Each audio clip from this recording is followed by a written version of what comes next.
was a little later than we had planned to stay, but we really enjoyed Red, Magnolia Park. One of our favorites of all time is Switchfoot.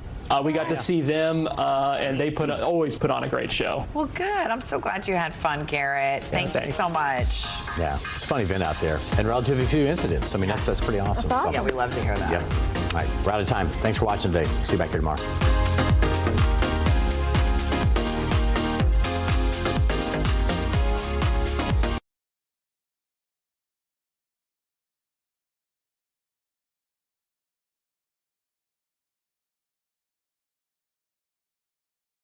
You're watching Fox 35 News Plus, streaming on Fox Local. Well, good morning to you. Welcome into Fox 35 News Plus. I'm Garrett Wymer, and thanks for joining us on this Monday morning, live on Fox Local, YouTube, and on Facebook. We are off to the races on this Monday morning. We have already had a number of news conferences and announcements that we have been following. We just heard from Governor Ron DeSantis in Nassau County, where he was holding a news conference and talking about a 39-day Atlantic red snapper fishing season. This is after the state was empowered to regulate this, like they have already been doing for the Gulf. So it was something that was previously in the hands of the federal government, so a big change there, and Governor DeSantis making that announcement just a little bit ago, talking about what that might look like. He's also holding another news conference, the governor is, coming up around 12:30, going to be in Southwest Florida in Fort Myers. We'll be bringing that to you coming up in about 90 minutes. We are also standing by this morning, give you a live look at Washington, D.C. Looks a little rainy and dreary there. Yeah, it looks like it's even raining at this very moment in our nation's capital as we await hearing from President Trump at an event about maternal health care. Not sure what the announcement might be, but we do expect to hear from him any minute now. I can also give you a live look at the Volusia County Sheriff, Mike Chitwood, who is getting ready to give an update on a shooting in DeLand over the weekend. Doesn't look like he's quite getting ready to start yet, so we'll check back in on that coming up in just a little bit. Here is President Trump, though, speaking right now, joined by a number of folks in the Oval Office. Let's go ahead and listen in. Right now, but we're doing very well. Most health care plans do not cover these benefits, but today I'm pleased to announce that the Department of Labor is issuing a new rule to formally create a fertility benefit option for employers that can be offered to all employees outside of their normal health insurance plans. It's a big deal. They were not properly taken care of. Katie Britt knows that better than anybody. That's right, sir. Who called me and said, I must say I shouldn't admit this, but the first time I really heard about the fertility was through Katie. She said, sir, we have to do something. And I'm a quick study, so I learned everything there is to learn in about 3-4 minutes. And, That's right. and I became the father of fertility. That is true. No, it just made a lot of sense to me. She explained it well. And I hope you tell that story, what happened to you, that you were virtually attacked with a bad ruling from a court. They gave a very bad ruling, as you remember, in Alabama. Yeah, but you stepped in and saved the day and made sure that we had nationwide access to IVF, and have done so much since then, and we are so grateful. We had something passed within 2 days after That's that. right. So That's it was exactly really pretty right. amazing. You don't see that happen very often. But this will be supplemental option available to those who need it, much like vision or dental insurance. So we're bringing it right down into the mainstream. By offering coverage for care at every step, the fertility journey is a very interesting one, very complex it was, and we're making it much simpler. This will hopefully reduce the number of couples who ultimately need to resort to IVF because challenges can be identified and addressed very early in the process. This is a new benefit. This is a benefit that so many people have called me about. I mean, it's incredible. Oz and Bobby, I can tell you, we speak about it a lot. So many people have called me about we have to do this. They've been waiting for it for a long time. But this is a new benefit or an option that will be a major help for millions of American moms that will result in more beautiful American babies. We like that. To further reduce the cost of fertility care, my administration has negotiated unprecedented most favored nation agreements with all of the world's leading pharmaceutical companies and nations. You think that was easy? That was not easy. The nations in particular, I tell you. I had challenge them with tariffs. You don't want to give us what you want? I'm putting tariffs on your nation. Sir, we'll give it to you immediately. Actually, you think Biden could do that? I don't think so. Nor did he try, Bobby, right? They didn't even try. He did not. They never tried anything. One drug commonly used in IVF has gone from, as an example, $966 to $168, a difference of 500%. This is the most incredible thing. It's not talked about by the fake news. It's sad because it's the biggest thing to happen, I think. We're getting drug prices, prescription drug prices down by 400 or 500%. Or depending on the way you want to phrase the question, you could say 400, 500, 600% Oz, and you could also say 80%, 70%, etc. It all depends on the way you phrase the question. I like the 500 better. And since we launched that website just a few months ago, it's called TrumpRx.gov. It's through the roof. Is that a correct statement, Oz? And by the way, you tell them that was your idea to call it Trump. It wasn't mine. The president did not propose that name, but everyone else thought it was a great idea. It is working spectacularly well, incredibly effective at so many things. There's not an American around buying a medication who should not check TrumpRx.gov first. We propose, Mr. President, it's going to save us $600 billion over the next decade, the kinds of savings we're going to achieve from the most favored nation drug pricing that Secretary Kennedy organized. And the media doesn't write about it. If a Democrat proposed it, it'd be front page news every day for the rest of your life. The media, they don't want to write about it. Think of it. We're reducing drug prices by 500, 600%, or 80%, or 75%. Anyway, it's all about the phrasing of the question. And the media doesn't write about it. It's amazing. It's so sad. It's so biased. And that's why the media, their approval rating went down just today, 12%. You're 12%. That's why I got elected with 97% bad stories. I won in a landslide because you have no credibility. So I wish the media would write about it. It's probably the biggest story. Certainly it's got to be maybe the biggest story in medicine, if you think. I mean, where you get drug reduction prices of 60, 70, 80%. A pill that costs $10 in Germany, costs in New York City, costs $130, $140. Now the pill's going to go to $20 in Germany and $20 for us. So we're going to have the lowest prices anywhere in the world. And we can't get a story about it. They won't write it. It's the biggest medical story there is, and we cannot get a story about it. I think I'm going to ask Walmart for a little help, if you don't mind. Because you people seem to get very good. You get very good publicity. I think if you could explain the trick, then let me know.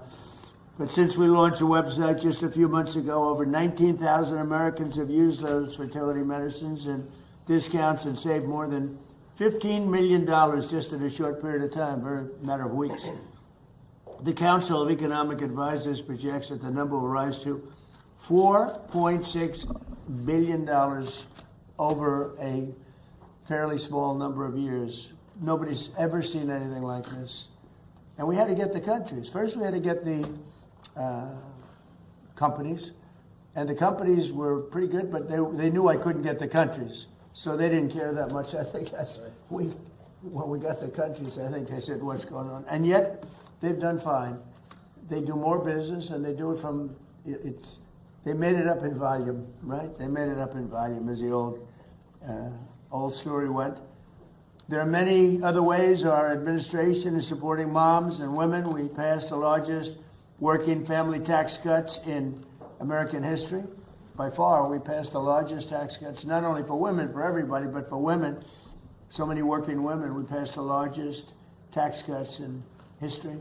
We also made a historic investment in rural health with $50 billion distributed across all 50 states, and that gives each state a lot of money. Over the next 5 years, $10 billion has already been distributed, and you see the results all over the rural part of the United States, which I'm proud to say I won by about 80% of the vote. And many states are investing and approving maternal health care. Every Democrat in Congress voted against this historic funding. The Democrats, well, they suffer from Trump derangement syndrome, to be honest. They don't even know what they're looking at. They can't even see straight. But I have a new way out. I'm going to propose something the opposite of what I want, and we will have massive amounts of legislation. No, just all I have to do is say, we will not build the wall, and they'll as it is. Diabolically clever. No, I'm going to do it, Katie. We'll put it in. I think you're I'm going to go the opposite. Whatever is bad, I'm going to go for it, and they'll approve what's good, finally. Now, they've got serious Trump derangement syndrome, which actually is a disease.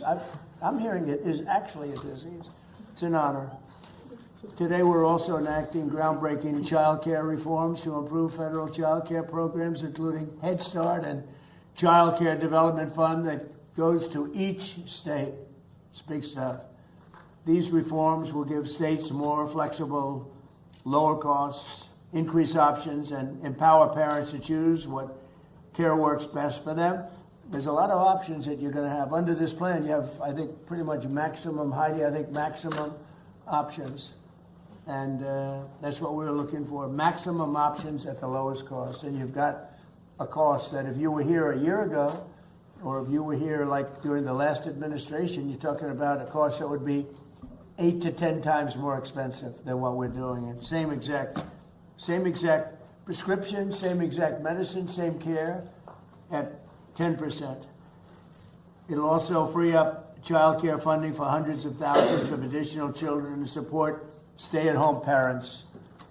In recognition of this ambitious agenda to support American mothers, today we're announcing a new website that is online right now. It's Moms.gov.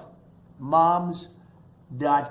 You couldn't have put that in the Trump deal. You had to give me a new one, competition. This guy, he wants to make me work so hard. So explain Moms.gov, would you please, Dr. Oz? Well, we're going to have a whole discussion about it, sir, a little bit later. If we could, we want Katie to speak a bit about the first issue you mentioned. But Moms.gov is a beautiful site. Folks ought to check it right now while we're talking. Yeah, you really should, and it's pretty incredible. Something that Senator Rubio and I tried to do, sir, but you're the one who actually did it, along with. Well, I like TrumpRx.gov. You like that? I mean, I love moms. I love moms, but I like TrumpRx.gov. You put me in there, I got to make sure he gives me competition now. He wants her to work. That's all right. We're only kidding. I have to say we're kidding, otherwise they'll do. Trump and Oz had a major dispute. It was terrible. And Bobby broke them up. It was a terrible, terrible dispute. These people. I encourage every mom to visit this new page where they will find helpful information about addressing clinical care, pregnancy resources, nutrition tips, Trump RX, and Trump Accounts. Trump Accounts has been amazing for the kids. It's Michael and Susan Dell. They put in $6.25 billion started it, and that's another one that's gone through the Trump Accounts, where young kids, they turn 18 or 20 or 21, and they feel like a billionaire. You used to say a millionaire, now you say a billionaire, but they certainly feel rich, as opposed to having absolutely nothing. It's so popular, so many people are doing it. We have people, in one case, took over the entire state of Ohio. It's putting up the money for every kid in the state of Ohio. Supporting the journey of American moms at every stage is so important to the success of our nation. I'd now like to ask Senator Katie Britt. She's the one that got me into this, I have to tell you. I hope she always remains loyal to me so I can continue to support her. I would hate to go against her. That will never happen, Katie, right? That's right, sir. But to say just a few words, she's really a fantastic woman. She's a great senator. And I got lucky. I was supporting somebody else, and then I realized that somebody else wasn't very good. And I said, who's that young woman I met that was so impressive? They say, her name is Katie Britt. I said, let me talk to her. I talked to her, I endorsed her. She won a landslide, and you've been winning in landslides ever since. So you've been doing a great job, Katie. Thank you very much. I thought I should explain it. Thank you. To say a few words, Katie's going to say, and followed by Monique Pruitt, and then Olivia Walton, then Dr. Oz and Dr. Dorothy Fink and Dr. Alex Adams. And you'll speak not too long because I am being waited on by a large group of generals. And that's also important, you know, having to do with the absolutely lovely country of Iran. That's the way they pronounce it. Well, we will get started then. Okay. Mr. President, thank you for your work. We are here, guys. This is another example of promises made, promises kept. I mean, we look at what President Trump did when we dealt with this issue in Alabama. He stepped up to the plate immediately to make sure that we had nationwide access to IVF, to making sure that we had comprehensive fertility treatment, so that men and women, couples who were longing for their child, could continue to have that hope and also have that reality. Today doubles down on that yet again. I mean, we see the savings that have happened across the country, and I've had more and more people come up to me and tell me a story about what it has saved them. But we also know that there was opportunity for continued growth. President Trump saw that and he acted on it. So now more people are going to have access through their employer, just like they would dental or vision insurance. And there are people right now who this is out of reach because of affordability, and President Trump is bringing that back in. When you look at the comprehensive nature of what we're doing today and coming on the heels of Mother's Day, I mean, we are thrilled to support mothers everywhere. Whether it's that mom that is getting to experience growing life for the very first time, or the one chasing toddlers or wrangling teenagers, or being there when their adult child calls for advice. Moms are the heartbeats of our families, our communities, and our country. President Trump knows that, and he's made sure we've created a comprehensive culture of life. That's what you see right now with Moms.gov. Moms.gov was something that then Senator Rubio and I talked about doing with Senator Kramer and now Senator Schmidt, but of course, President Trump is actually the one that put it into action. It supports moms through the prenatal, postpartum, and early childhood development stages of motherhood. Also, as we tackle rural health, look, I stand up here in front of you not only as a mom of two, but also as someone who lives in the great state of Alabama, where about 28% of women live in a current maternal care desert. The work that we did in the Working Families Tax Cuts, guys, that hits it head on. We have an opportunity now to reach those who haven't been reached. When we look at maternal mortality rates, we continue to invest both in the research that will help us resolve that issue, but also in the women that deal with so many issues during their pregnancy. We want them to be supported. And then in addition to all of that, childcare. So we know last year alone, you had about 455,000 women leave the workforce due to affordability and accessibility of childcare. We've often said, and the president and I have talked about this, if you have or want the opportunity to stay home, we want that for you. But if you want or need the opportunity to re-enter the workforce and want to be a part of building back America, like President Trump is doing, we don't want affordability or accessibility to be an impediment to that. So not only at his direction, and I was proud to lead the effort in the Working Families Tax Cuts to modernize the tax code to make sure that childcare was front and center for the first time since Ronald Reagan, sir, you're the first one to do it. But today, that comprehensive nature of whether you're staying home or you're in a faith-based provider or you have a child care center that you lovingly send your child to during the day as you work to provide for your family. Today, that is easier as a result, and we are proud of what that means for the economy. We know 24% of young families, young families spend about 24% of their annual income on child care. So, Mr. President, thank you for all that you've done creating a comprehensive culture of life. This is really groundbreaking. So do you see now why I endorsed her? So yes. And always will. I'd be afraid not to. She also is married to the largest human being I've ever met. Her husband is great. He's a 11-year player in the NFL, an all-star, one of the greatest college football players ever at what he does. So he's a fantastic person. Both two really fantastic people. Monique Pruitt speaks about Trump As RX. this event continues, we're going to step aside, take a quick break right now here on Fox 35 News Plus, but we'll be right back.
watching Fox 35 News Plus, streaming on Fox Local. Welcome back into Fox 35 News Plus. Want to get you back to the Oval Office, hearing from President Trump. Speaking at this event, announcing a new rule from the Department of Labor to help expand access to fertility benefits, and also announcing the launch of a new website, Moms.gov, that will provide some resources for expecting mothers. Let's go ahead and listen back in as the president speaks. Unclear if he's about to take some questions, but he certainly may. Let's go ahead and listen back in. It's such a big deal. I'd like to ask Olivia Walton, who's here with her very handsome husband, Tom. Thank you, Tom, for being here. Thank you very much. And you're going to speak about maternal health care. Mr. President, I'm going to introduce Olivia, if you don't mind. By the way, before we leave the last topic, it's the leader of EMD's Toronto, which makes one of the most important fertility drugs, is here. Just to remind you, because you've been giving different percentages, Monique's price of getting a product is 1/10 of what it used to be. So 1/10. Forget about percentages. That's an easy number to remember. And the fact that we were paying 10 times more for that same drug in America is embarrassing. It changed under the president, and presidents have known her for a long time. But it takes guts to take on important lobbies. So why didn't they get it done? Well, the main reason is they were intimidated. They're scared. Or incompetent. Or incompetent. But I've had plenty of conversations with the president when he says he doesn't care, he wants to do the right thing, and this is a good example. Absolutely. Excuse me, Katie Britt's husband's here. I just spotted this very large, handsome guy. I said, oh, there. That's a great guy. Okay, go ahead. So let me speak a little bit about the reality that 1 in 3 Americans are underbabied. What does underbabied mean? That means that you either don't have any children or you have less children than you would normally want to have. And to Katie's point, we have a crisis that's causing our fertility rate to drop below 1.5. The replacement rate is 2.1. So we're way below what we need just to replace the people that we have in America. And one of the challenges is that rural America, where there's 60 million people, have a mortality rate, maternal mortality rate when they have babies, that's about 30% higher than if you live in an urban area. One of the ways the president wanted to address this was creating something in the Working Families Tax Cut legislation, which is, I think, the most ambitious, fantastic program ever written to help fix the healthcare system. The president saved Medicaid in the Working Families Tax Cut legislation. He also invested with Congress's help, and Senator Britt and her colleagues voted for this of the House, to put in $50 billion into rural health care. That's $10 billion a year for the next 5 years. All the money went out the door on time, and it's being used for incredibly beneficial advances to help Americans living in rural America have babies safely. Your zip code should not determine your mortality rate if you're having a baby. That is going to change. There's a great program in southern Alabama. They call it LA, Lower Alabama. I love that you know that. Yes, I've been there. That is allowing us to use these new ultrasound probes now, if you don't have an obstetrician in your county, because in many counties in LA, which is Lower Alabama, that is the case. We have states, and all the governors are embraced on this, investing a lot of money training more people to work in rural America. And we're also using telehealth tools. So you have big, sophisticated urban centers adopting smaller facilities, clinics, so they can help moms deliver babies wherever they may live. You don't have to drive across state to get there. Now, as great as this all is, and as fantastic as it has been to have 50 governors, in this case, Mr. President, even the Democratic governors are on board. It's such a good offer. It's such a beautiful way of keeping your people healthy that everyone's embraced this program. We still can't do it by ourselves. We have to invest in the American people. We have to have governors and private sector partners that make this happen, as well as, and I hope the Secretary can speak to this in a moment, because MAHA is probably vital to this effort. You have to get moms healthy enough to do the most creative thing the universe knows, which is making babies. So, Olivia, maybe you can take the message around the private sector involvement and how you and your family have gotten involved in this and led the way, and maybe we can talk about MAHA afterwards. Sure, I would love to. And first, thank you so much, Mr. President. Thank you, Dr. Oz, and thank you, Secretary Kennedy. Thank all of you for making maternal health really a national priority. It's an honor to be here today with all of you. This $50 billion in rural health funds, this really represents a transformative opportunity to invest in maternal health care. And in fact, it's what's given us the confidence to launch Healthy Moms, Healthy Babies America, which is our campaign. It is bipartisan. Dr. Oz is right. Democratic governors across the country are also very interested in doing this. We have a simple goal. We want to cut the U.S. maternal death rate in half in 5 years. That sounds audacious, but I am confident we can do it. I am confident because we have the federal leadership. because President Trump wants to make America the best place to have a baby. I'm confident because we now have this $50 billion, money that's already going out to the states that we can actually leverage to pay for some of this. And I'm confident because honestly, we know how to fix this. The vast majority of infant and maternal death is preventable. We know the solutions. Maternal health is rural health. You heard the numbers from Dr. Oz. I'm here today as a mother from Arkansas. I have 3 young kids. I live in a very rural state, and I'm thrilled to say Governor Sanders is taking maternal health head on and has made some incredible progress. But in rural America, it is hard to have a baby right now. It is hard to get care. We have moms driving for hours to get to the OB. Most moms don't have the time to do that, and a lot of moms don't have the money to do that either. And then after they have the baby, they're not going back for any kind of checkup. For those of you who know, who've had a baby, what's the standard of care? They say, come back in 6 weeks. It's not a good idea. You all know how precarious those precious few weeks are. You need help sooner than that. And by the way, not all this care has to be done by an OB. It can be done with doulas and nurses and midwives, folks in your community. They can work with the doctor. As Dr. Oz said, there is virtual care. The solutions really do exist, and now is the time to get serious about this stuff and scale it. So we are uniting business leaders with policymakers, healthcare providers, faith leaders. We believe there's a great opportunity for faith leaders to play a bigger role in taking care of babies postpartum, and I'm just grateful to be here. I really believe, I know you're meeting with the generals, and we appreciate you keeping our country safe. Investing in maternal health care is the most strategic investment we can make in the future of American prosperity. So thank you. Hey, Tom, she did very well. What do you think? I'd give her 10, maybe a 12. I'll give her 12 out of. So when is she running for office? You know, the nice thing, I was just listening, as Olivia was saying, she's so respected, and she doesn't need this. She doesn't need to come here and go, and she goes around and checks hospitals and does things. She really doesn't need it at all. She could be doing anything she wants, anything. And I think it's fantastic. And thank you very much. Kind. Thank you very much. Thank you, sir. Really beautiful. Okay, we have Dr. Fink. Hello, yes, right here. Dr. Fink, how are So good to see you. Nice to see you. Go ahead. Well, thank you, Mr. President, for your ongoing support of maternal and infant health. We recognize that the health... As this event continues, we're going to take a quick break right now here on Fox 35 News Plus, but we'll be right back.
You're watching Fox 35 News Plus, streaming on Fox Local.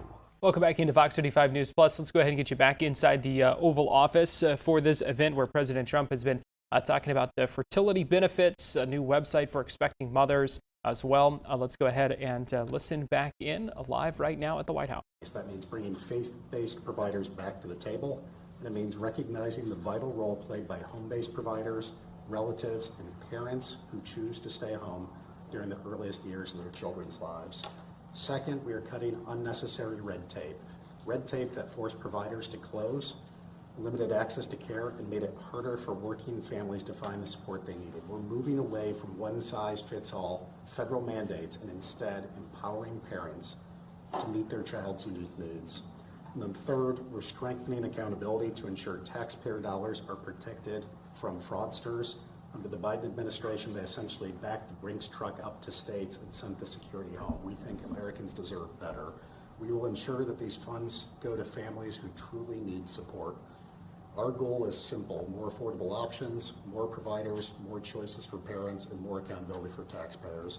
Mr. President, your pro-family agenda recognizes a simple truth: strong families build a strong nation. And if I could just add on a personal note, Mr. President, I want to thank you for your leadership and everybody up here for their leadership on fertility issues. My beautiful baby girl, Emerson, is a product of IVF, and I thank you for your leadership on that issue and sharing the joy of parenthood with many, many more American families. Thank you, sir. Well, thank you very much, Doctor. It's great to know. It's been really successful under this administration. And again, Katie, you were so helpful. Bobby, do you have something to say? Very, very briefly, Mr. President. I just wanted to stress what a huge win for the MAHA movement and for the pro-life movement Moms.gov is. It is one-stop shopping for IVF, for prenatal care, for postnatal care, for nutrition, for baby formula, and of course for Trump RX. We have, as Dr. Oz pointed out, a fertility crisis in this country right now. We just found out that we've dropped now to 1.57%. The replacement rate is 2.1. 100 years ago, we were at 3.27, so more than double than we are today. We are approaching the cataclysmic rates that Japan and China are now experiencing that is threatening their economy. It's a threat not only to our economy, to our national security, it's a direct threat to our Social Security Trust Fund, to the Medicare Trust Fund.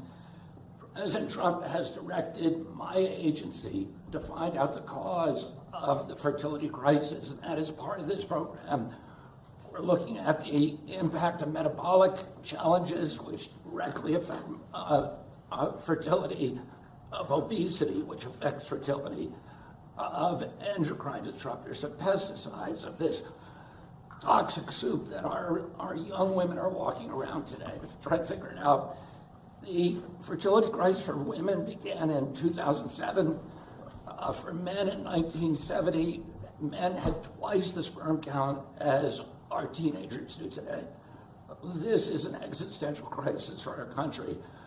We had a series of presidents that were trying to discourage childbirth and motherhood in this country. We now have a president that is trying to encourage it, and I want to thank you again for your leadership.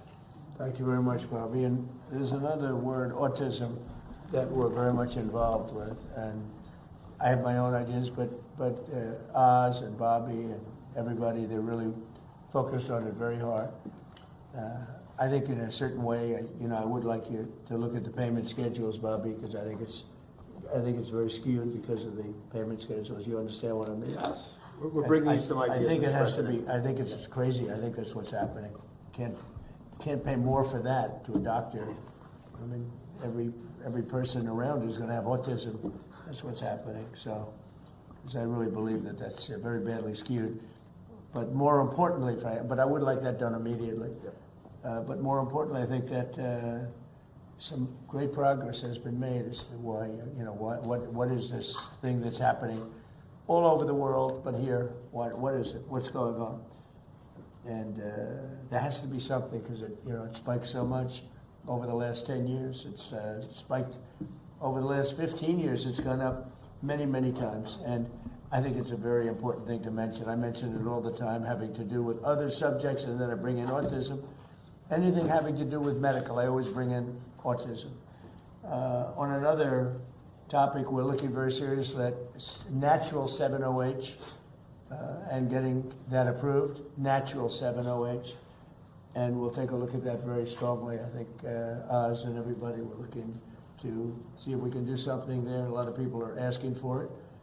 And thank you very much for the work on that. And with that, do you have any questions? Mr. President, you mentioned that you were at the meeting with the generals on Iran. You rejected a deal from Iran over the weekend. Can you tell us anything about that proposal and what, if any, effort will be made to break this deal? Yeah, it was just unacceptable. You know, a lot of people said, well, does he have a plan? Yeah, of course they do have the best plan ever. I mean, Iran has been defeated militarily, totally. They have a little left. They probably built up during this period of time. We'll knock that out in about a day. But I have a plan. You know, it's a very simple plan. I don't know why you don't say it like it is. Iran cannot have a nuclear weapon. They're very dangerous. They're very volatile. It's a terrible thing that's happened over there. They've killed 42,000 people in the last 2 months. 42,000. At least that's what we know of. 42,000 people. They killed numerous people over the last week, but they killed 42,000 people a month and a half ago. They were unarmed protesters, not at all violent protesters, and they started taking them out, shooting them. So we're not going to let them. That's the plan. You know, people say, what's the plan? The plan is very simple. The blockade, first of all, was a part of military genius, just like Venezuela was military genius. We have the greatest military in the world by far, and we're stocked up with great ammunition. We have much better stuff than we did 2 months ago when we first did the attack, which knocked them for a loop. But very simple. Iran cannot have a nuclear weapon. They can't have it. And if they did have it, the Middle East would be gone, Israel would be gone, and then hit Europe probably next. We're doing the service to the world. And this has gone on for 47 years. Other presidents and leaders of other countries that have the power should have done it, but they didn't do it. But it's a very simple plan.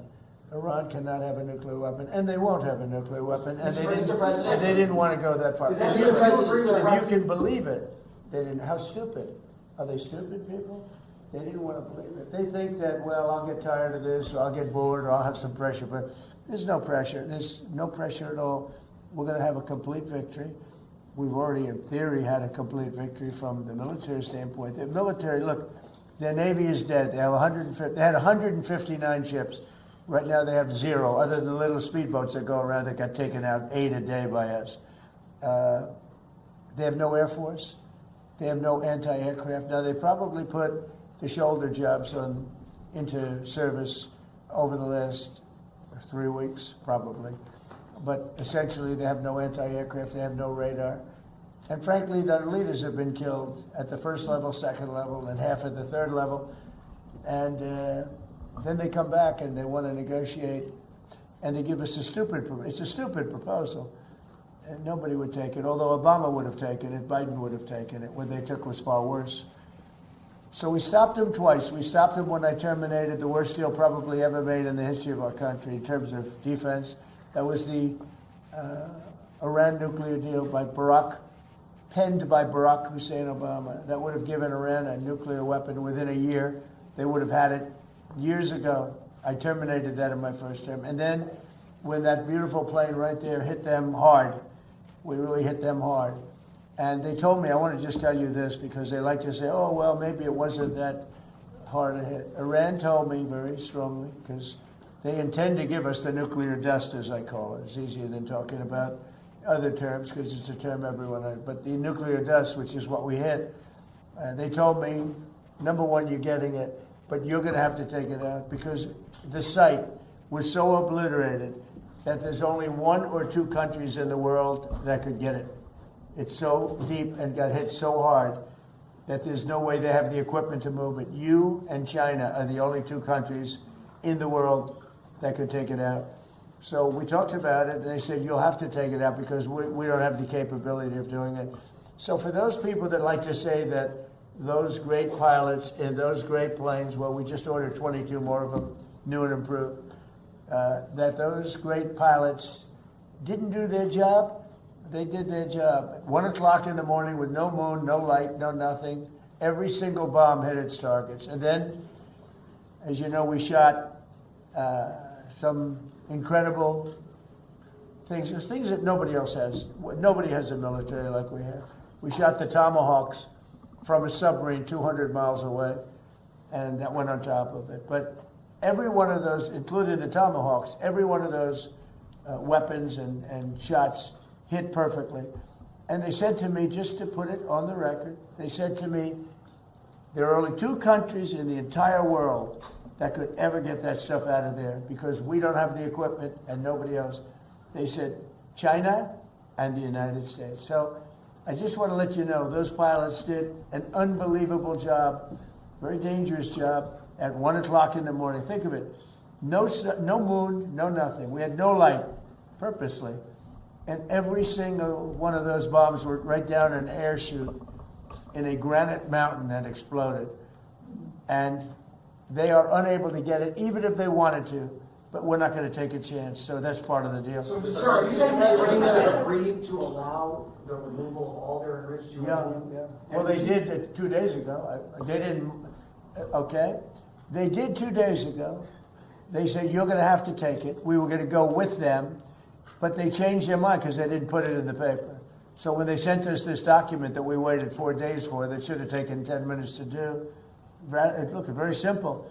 We get that. They guarantee no nuclear weapons for a very long period of time, and a couple of other minor things, but they just can't get there. So they agree with us, and then they take it back. But they said to us that it was so badly obliterated, was the word they actually used. That was my original word. Then it got challenged by some of the fake news. And it wasn't challenged with any knowledge. It was just challenged like they were hoping that this wouldn't have been so successful. No, it was obliterated. We have the greatest military in the world. I built it largely in my first term, and I didn't know I'd be using it quite this much in my second term. But very simply, when they say, does he have a plan? Yeah, I have a plan. The plan is very simple. You know, in war, you have to change. You have to be flexible. You have a lot of plans, but you have to do different plans in different days. But I have a great plan. But the plan is they cannot have a nuclear weapon. And they didn't say that in their letter. Mr. President, given the leadership changes that you've talked about in Iran, is this still a leadership that you believe you can negotiate with and ultimately reach a peace? I think so. Well, you have two. You have the moderates and you have the lunatics. And I think the moderates are more respected. The lunatics want to fight till the end. You know, it'll be a very quick fight. But I call them. You have, just like our country, we have lunatics too. I call them lunatics. I call them stupid people too. But in Iran, they have the moderates that are dying to make a deal, and then you have the lunatics, and I guess they're a little bit afraid of the lunatics, but and why not? The level of ferocity for protests, you know, the people are watching it. They want to go out on the streets. They have no weapons. They have no guns. We thought the Kurds were going to give us weapons, but the Kurds disappointed us. The Kurds take. They have a great reputation in Congress. Congress says, oh, they fight so hard. No, they fight hard when they get paid. So I'm very disappointed in the Kurds. But they were given, I said it wasn't going to work, by the way. I just have to say it. I disagreed with what they did. They gave it. I said, they'll never get there. And I was right. I like to be right. In this case, too bad. But we sent some guns with ammunition, and they were supposed to be delivered, but they kept it. I said they're going to keep it, but what do I know? I've only been doing this a short period of time. What do I know? For the time being, the ceasefire remains in place? What? For the time being, the ceasefire remains in place? You know, it's unbelievably weak, I would say. I would call it the weakest right now. After reading that piece of garbage they sent us, I didn't even finish reading it. I said, I'm not going to waste my time reading it. I would say it's one of the weakest right now. It's on life support. They understand these are all medical people. Dr. Oz, life support is not a good thing. Do you agree? Bad prognostic. I would say the ceasefire is on massive life support, where the doctor walks in and says, sir, your loved one has approximately a 1% chance of living.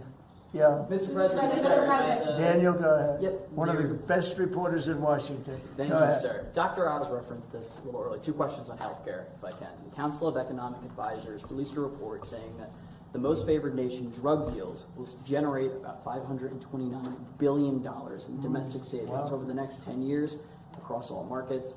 How transformative are these deals? And makes people better. Yeah, it does. How transformative are these deals for millions of Americans? And do you believe that the most favored nation drug deals are the Republicans' golden ticket to the midterms? I think the Republicans should walk away with the midterms. Now, typically, whoever is president, they vote the other way. Nobody knows this. Do we have a psychiatrist in the group? Nobody knows why, because I think we've had the best president. A lot of people have said, even some radical left lunatics have said that we've had the best presidency, the best first year of any president. Look, I stopped 8 wars, got the largest tax cuts in history, the largest regulation cuts in history, all the things we've done, so many, like all of this that we've done. Medically, we've done so much.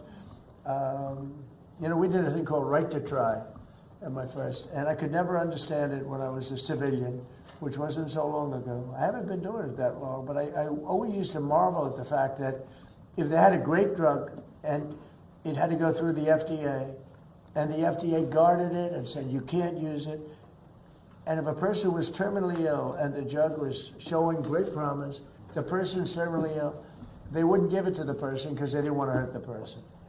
And I said, well, we need something on that. And it was very important to me. And I had no idea it would be so hard to get, but we got it in total.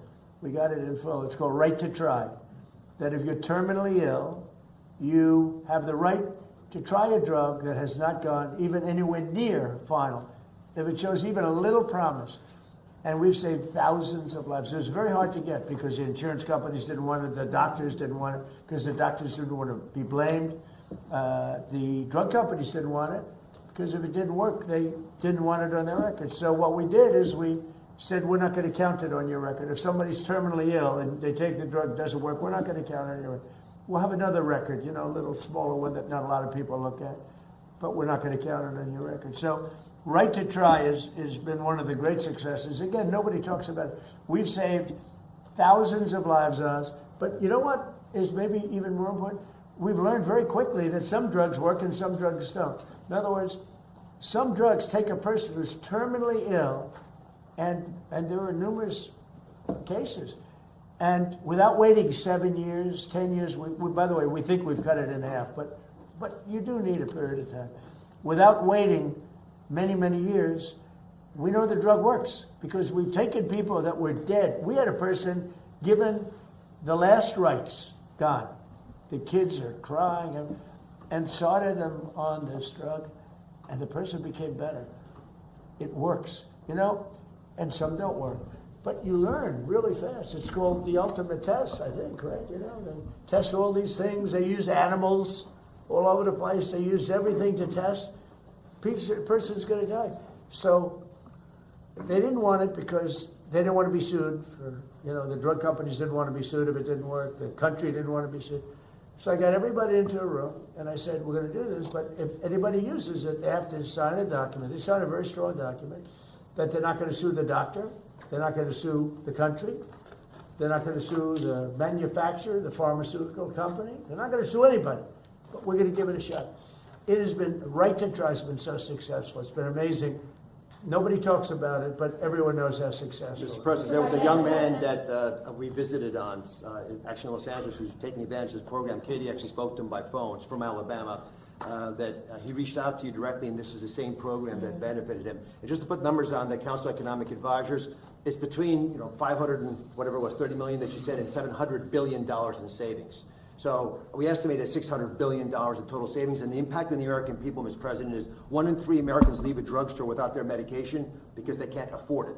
If you know they got a doctor's prescription, they know they can make a difference in their lives, that will no longer happen with the most favored nation drug pricing. And we're giving drugs like which, as you call it, the fat shot, the weight loss drugs to all beneficiaries of Medicare. Every senior in America can get them for $50 starting on July 1st. These are just inconceivably good prices, and they're so good, in fact, that we actually save the taxpayer money by reducing the downstream effects of obesity, diabetes, and hypertension. Mr. President, all possible because You took brave action. And again, the quick question we should be asking ourselves is why didn't this happen a decade ago? Katie, what do you think about that young man? Oh, that he is, he has a new lease on hope, and it's because of you. I talked to his parents, and they said, we feel so good about our country that we literally have the president and Dr. Oz and Secretary Kennedy doing everything possible to give our son a fighting chance. They said before, no one was listening, but you, Mr. President, took action. And Will Roberts, he is such a great young man. Well, right He's to try inspired is, so many people. Nobody talks about We're with him.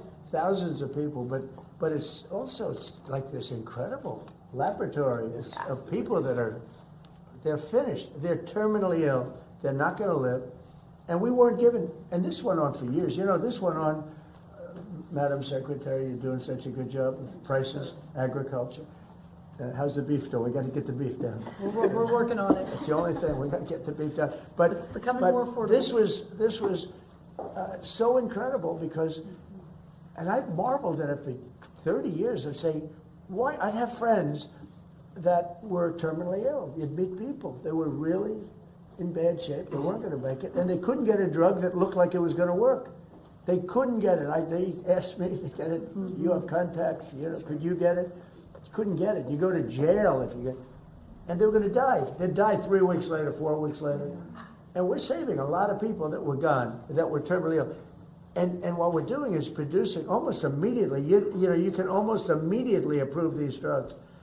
But it was very, look, legally it was a disaster because everybody would be sued. The problem is somebody would die, and then they blame the drug, and then the drug company gets sued, the doctors, the country gets sued. A member of the family goes crazy, and you're settling for millions of dollars because you killed somebody that was going to be dead in 2 weeks. So I did that, and I'm very proud of it.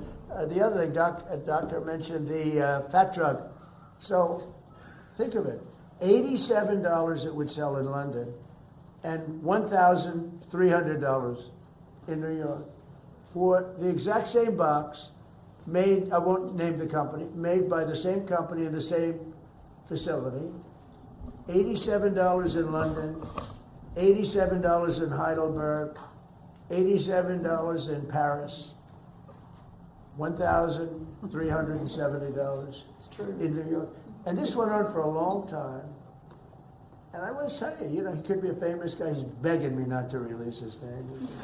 He's a very highly neurotic, very fat, sort of a fat slob, I would call him. But he's a brilliant man. We know many of those people. He's a brilliant guy, actually. But he said, President, what the hell's going on here? He didn't need the money. He's rich as hell. But he just couldn't understand why he had to pay so little in London. He went to London, and he couldn't understand it. He said, this is crazy. And it actually motivated me in a certain way because he was very smart. He did a study. He actually set his people, and he traced this medicine, and he found out it was the box here is the same box as he had in New York. It was made in the same plant, and it cost 10 times more here than it did in London. And that there were worse stories than that. And I said, that's it. It's over. We're going to do it. That got me really motivated. He's begging me not to release his name because he is a well-known person. And I so destroyed his reputation in terms of his physicality that he just doesn't want me. I said, you've had a big impact on medicine because you got to be better than any normal person could have, He said, no, I don't want to. Okay, yeah, please. What do you hope to get out of the summit in China, and how much has the war in Iran changed the agenda? Look, I have a great relationship with President Xi. We're doing a lot of business, but it's smart business. We used to be taken advantage of for years with our previous presidents, and now we're doing great with China. We make a lot of money with China. I have a great relationship with President Xi. And I think you can see that with the fact that in Hormuz, they get a big percentage, 40% of their oil from Hormuz. There's been no ships coming in, no nasty ships coming in that we end up in skirmishes with. He'd like to see it get done. He doesn't want to see, I'll tell you what, look, I respect him a lot, and hopefully he respects me. He didn't respect our previous government, that I can tell you. The guy couldn't talk. It was ridiculous how that ever happened. Our country was hurt so badly the last 4 years. I say it all the time. It was the king of Saudi Arabia, but everybody says, We were a dead country a year and a half ago, and now we're the hottest country anywhere in the world. And you know that better than anybody. You know, you see that.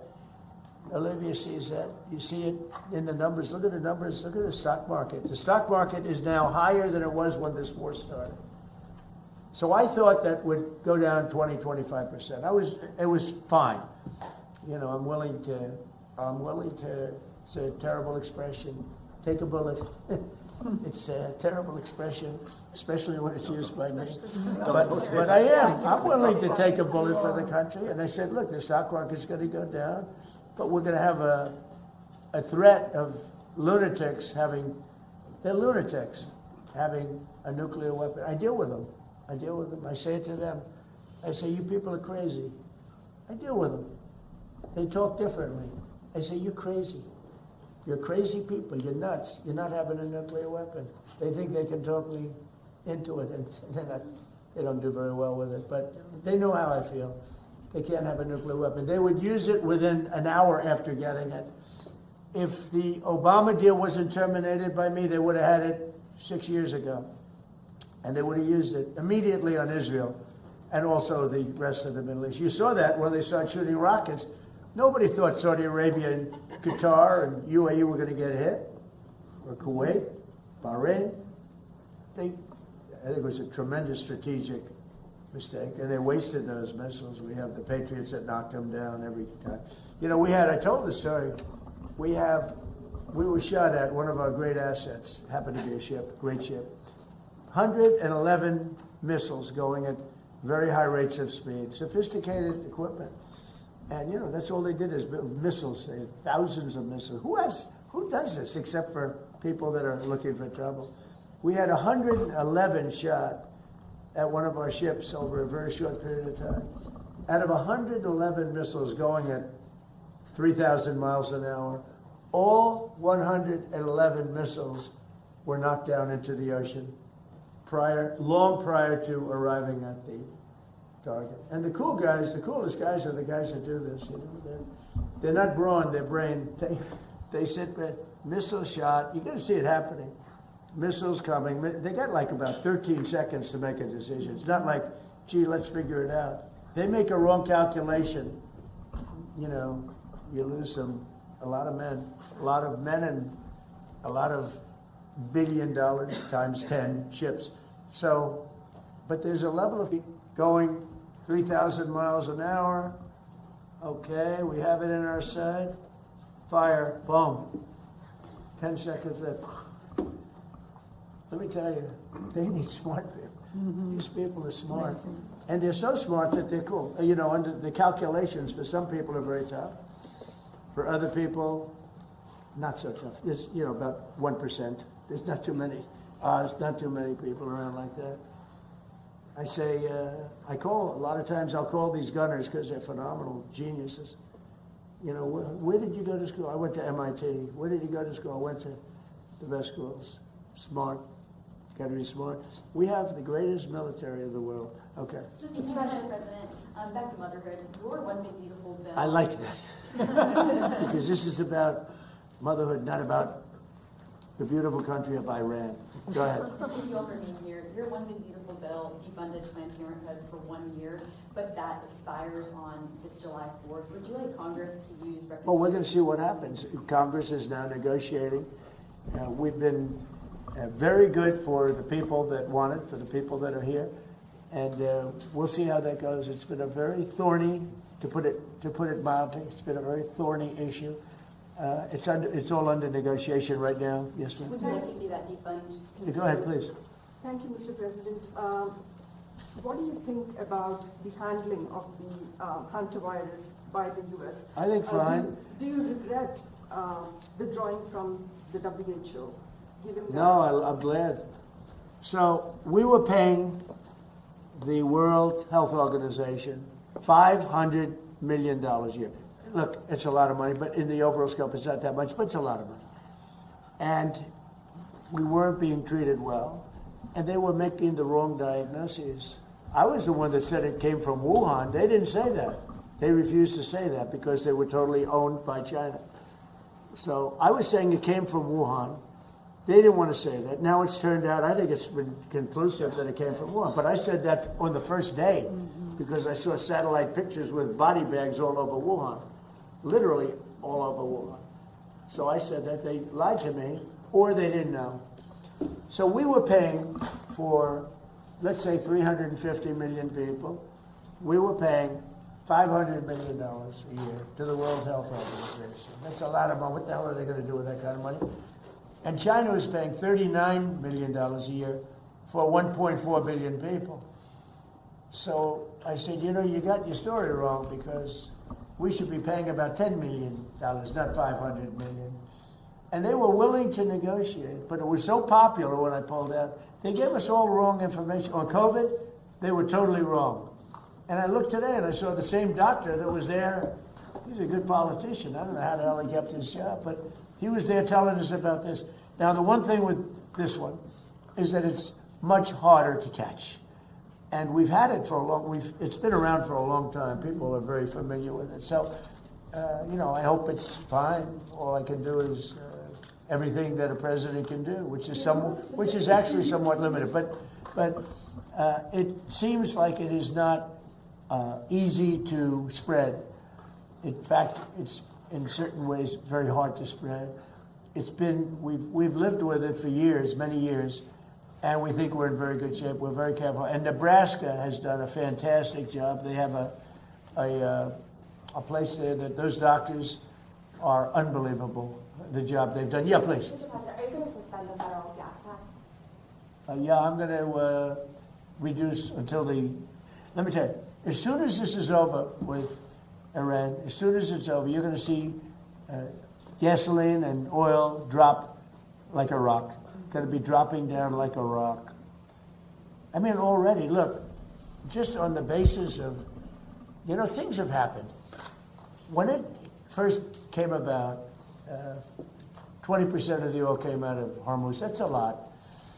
But, you know, with time, it's like they go into Texas, they go into Louisiana, they go into Alaska, a lot of Alaska. Alaska's, you know, sort of, it seems like very far away from Asia, but it's actually a relatively short trip by comparison to other locations they have to go to get oil.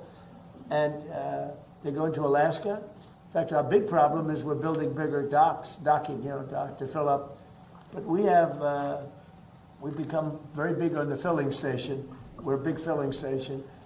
And what's happening is, when people heard about losing Hormuz, they said, oh, it's genius.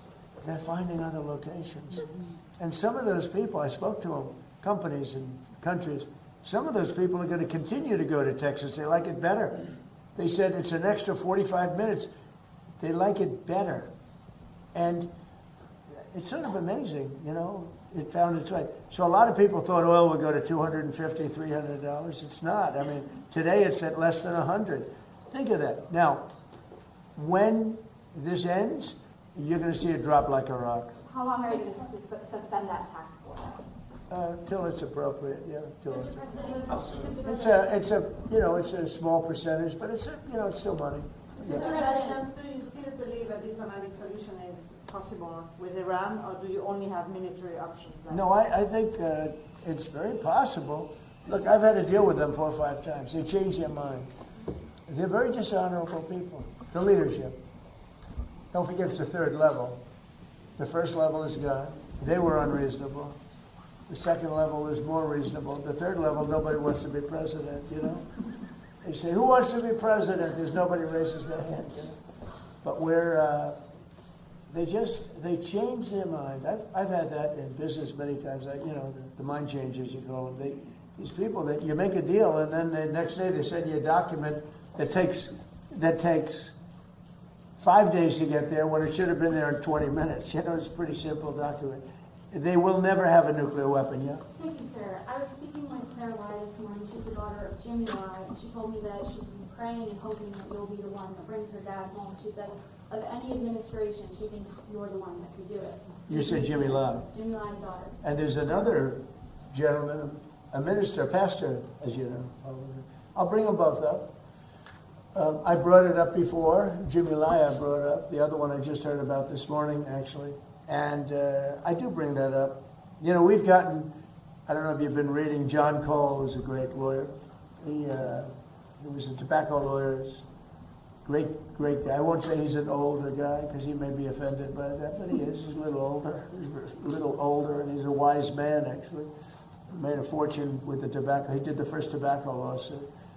And he's a great man, and he's brought back hundreds of people out of various Belarus. You know, you read about that. We had, and the leader has been fantastic. But somebody has to ask him. Biden never asked. We asked, and we're getting hundreds of people out of confinement and prisons that shouldn't be there, and hundreds, and many of them aren't even citizens of the United States. They're people that have been captured in some form, ministers, people that are really innocent people, and they're being held captive. And I bring up Jimmy Lai. Now, Jimmy Lai, caused a lot of bedlam.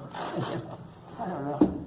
It's like saying to me, if Comey ever went to jail, would you let him out? It might be a hard one for me. Does that make sense? It might be hard with me, because he's a dirty cop. But Jimmy Lai isn't that way. But Jimmy Lai, he caused lots of turmoil for China.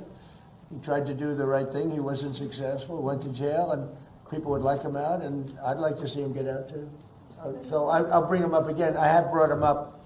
There's another gentleman, a pastor, as you know, with a beautiful daughter and son-in-law that would like to see him get out. I'm going to bring his name up. Mr. President, what about Taiwan? Do you expect Taiwan to come up in your investigation? Yeah, it always comes up.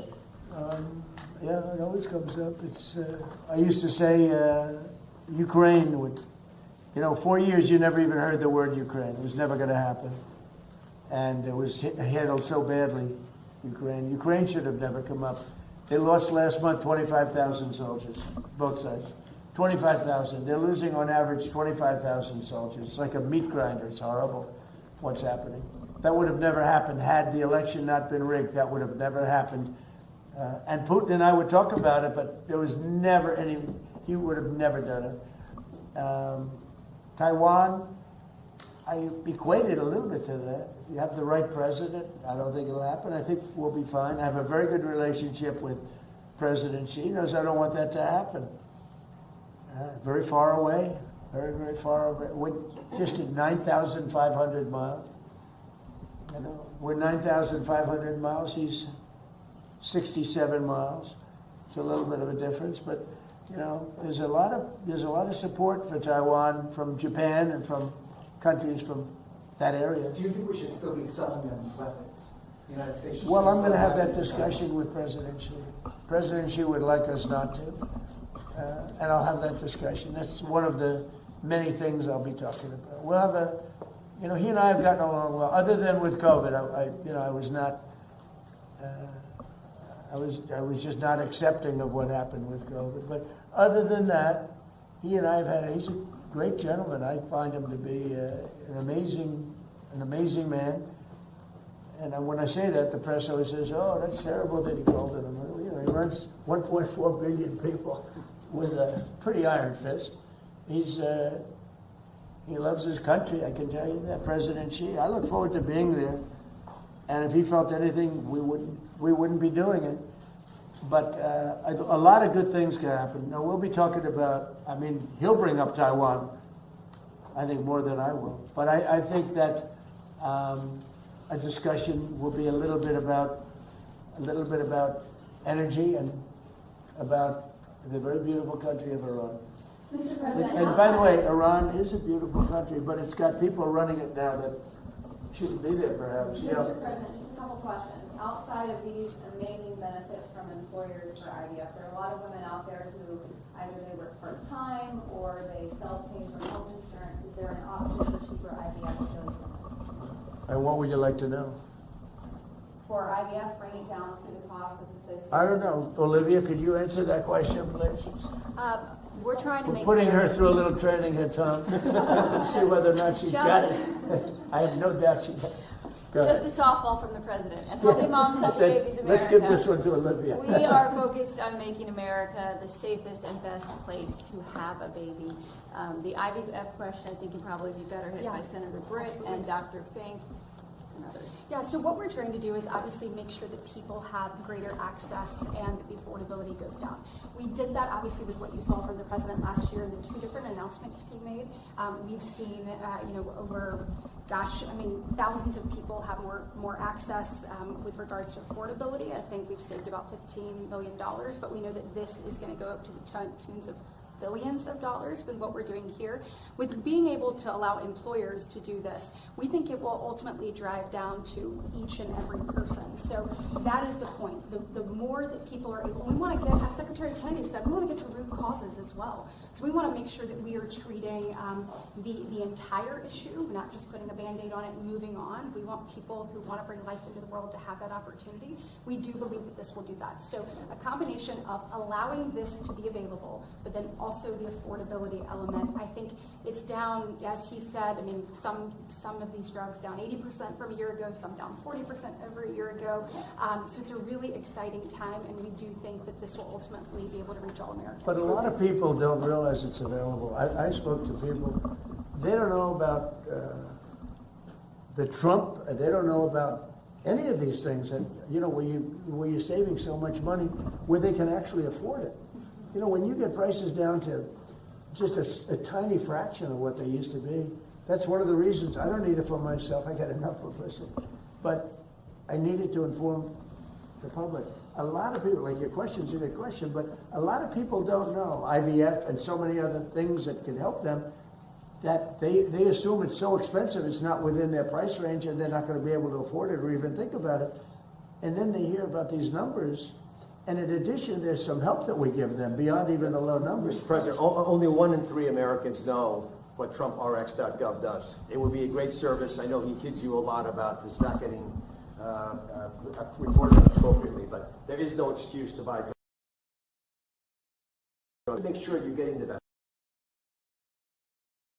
And sir, we've got tens of millions of people who are going to it, but there's hundreds of millions of Americans. So we have got to get Americans real. You mentioned fertility.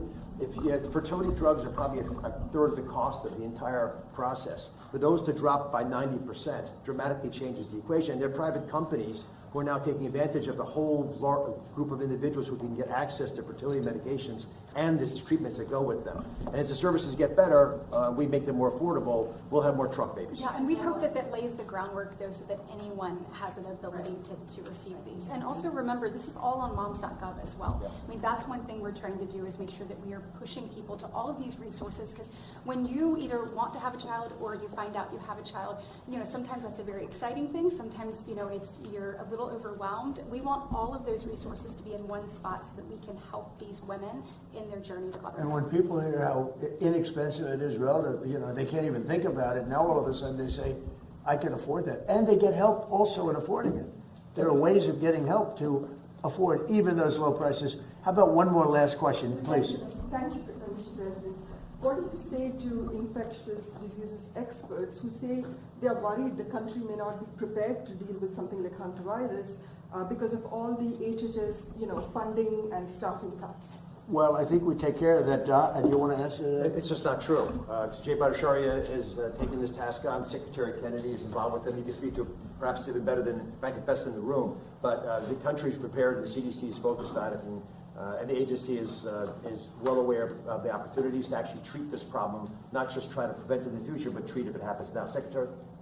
Yeah, we've had CDC teams on it from day one. I was speaking with the University of Nebraska since the second day of the outbreak. I was speaking with Governor Dillon of Nebraska. We had a CDC team at Tenerife. We had airplanes ready to take the patients, the 17 patients, off the vessel and transport. 2 of them went to Atlanta. One of those was symptomatic.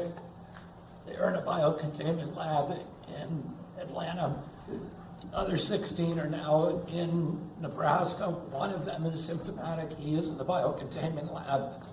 The other ones are being tested and supervised and given plans.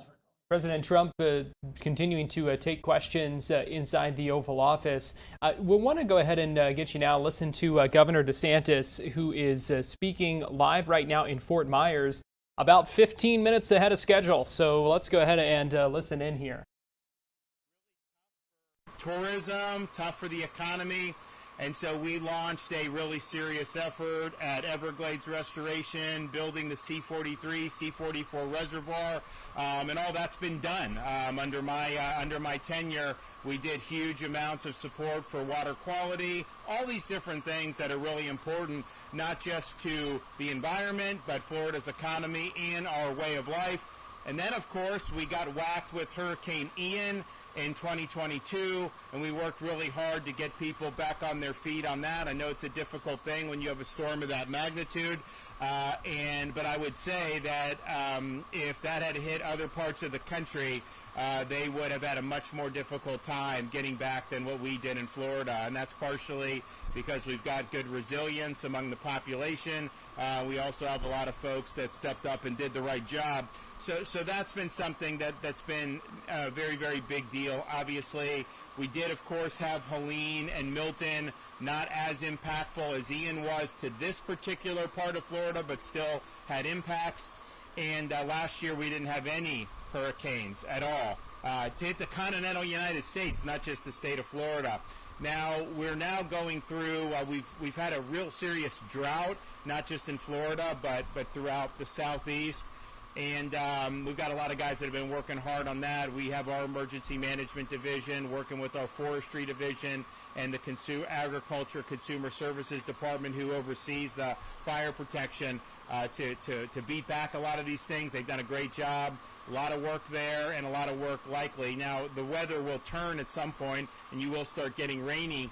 But they say that when you have those types of droughts, that means the hurricane season is less active. We'll see, right? I mean, they say all these things, right? They say, last year they said it was going to be the worst season ever. We didn't have any. So you never know. But if that were to be the case and we get through another year without having any type of tropical impacts, that'd be really, really good for the state of Florida. So we'll see. We'll see on all that. But fishing, boating, fishing, we're #1 in the country. It's not even really close with this. It's important to the economy. We're $31 billion annually from the impact of recreational boating. That's a 53% increase from 8 years ago. And I think part of that is some of the people that have gravitated to Florida, they didn't necessarily know a lot about fishing and boating, but it's kind of like when in Rome, do as the Romans do. So they would do it.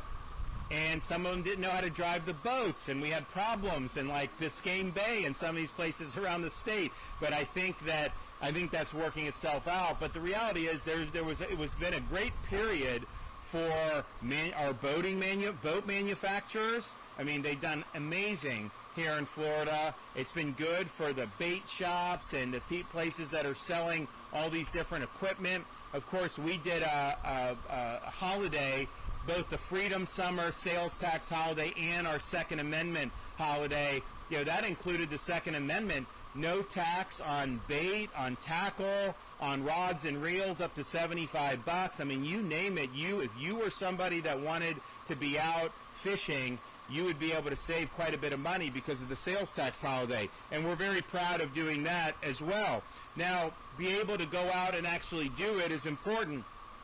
We had state management of the Gulf red snapper, but we did not have state management of the Atlantic red snapper. So we got to the point where in 2024, the feds were controlling the Atlantic, and they authorized 1 day for recreational red snapper fishing. Meanwhile, in the Gulf, we were doing like 115, 120 days in 24. This last year, 2025, we did a record for state management. We had 128 days of red snapper in the Gulf of America, and that was way more than anyone thought possible. And the reason is people would say, well, bureaucrats would say, there's no more fish. You can't let people fish more. They're not there. And when I remember when I became governor, they say there's no more fish. And then I would talk to people that actually fish. They're like, I've never seen so many fish before. They're out there, trust me. They're out there. And I said, this is unacceptable. We know that there's fish. We know that we can have an expansion. And this data that these bureaucrats are saying is not accurate data. So we were able to go, we compiled, I told FWC, we've got to get this done. And so you've had a massive, massive expansion of our ability to now do recreational red snapper fishing in the Gulf. And guess what has happened as we have expanded the days that people can go out and do to the most in history since we've had state management? Have the fish gone away? No, the population is very healthy. There's a lot of fish in the sea, and people have an ability to go do it. So that's the same thing when we asked the Trump administration to let us do the Atlantic side as well. We know, I talked to so many different people that are out there. They see these fish, they're there, and it's not just the Florida coast. You go on the coast of Georgia, you go on the coast of South Carolina, massive numbers of red snapper, and the bureaucrats just refuse to acknowledge that.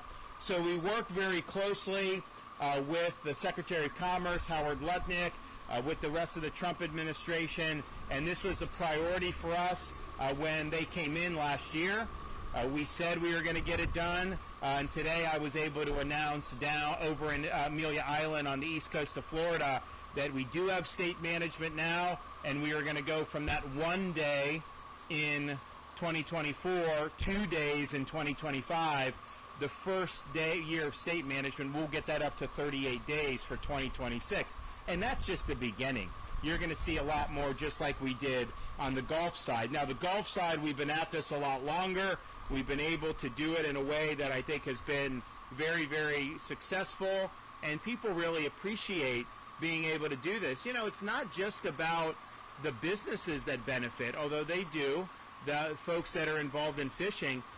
The restaurants benefit, the hotels benefit, other entertainment benefits, because you have more people will plan trips to the Florida Gulf Coast to do red snapper fishing. But it's also something that's important for families and for Florida's culture. This is things that people, they take their sons or daughters out to go and they fish, and these are great memories, and you'll have grandparents take grandkids and this and that. And we've been able to rejuvenate that in the Gulf with our expanded season. It's something that I'm very, very proud of.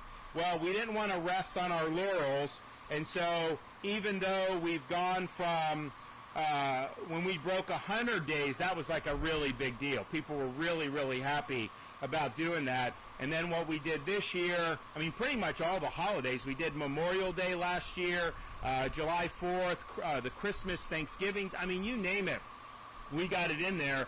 Everyone was really happy. We were very ambitious with it.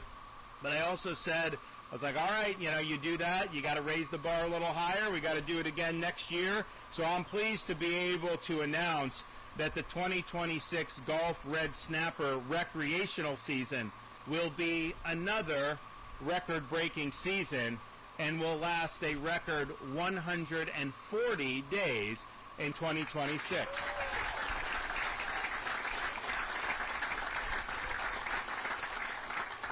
This is by far the longest combined season that has been available for anglers in the history of Florida since state management began. 2026 Gulf Red Snapper summer season will open Memorial Day weekend from May 22nd and run consecutively until July 31st. This includes Father's Day and July 4th, yet another way to celebrate America 250. We will again add fall fishing opportunities for Florida families and visitors with daily red snapper access from September 1st through October 4th, before transitioning into a mix of 3-day and 2-day weekends through the end of the year and into early January. This includes ongoing holiday opportunities on the Thursday through Sunday of Thanksgiving, and even red snapper on Christmas and New Year's Day for those who are so inclined.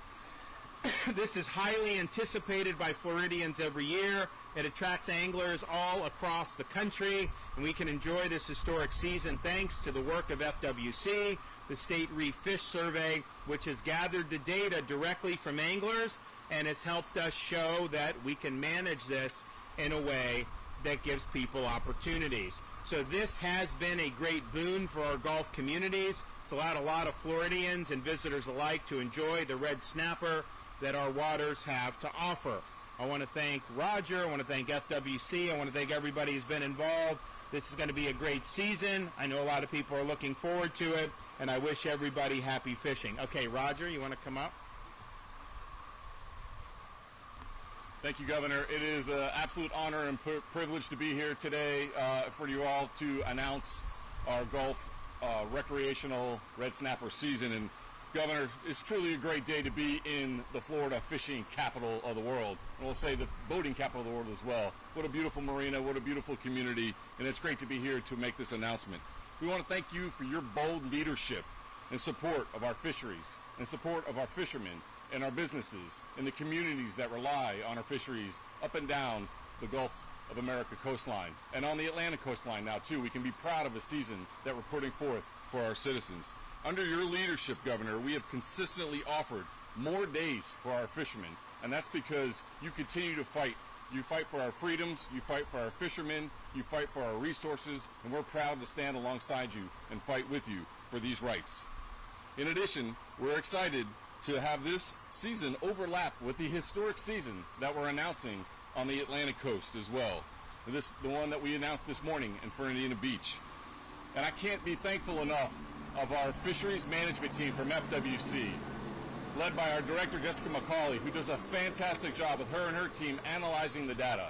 But keep sending in the research and the data that our fishermen turn in, because it's important for our state reef fish surveys to provide that data to our scientists and our biologists to be able to make these decisions, led by the bold leadership of our governor. It's important to do that.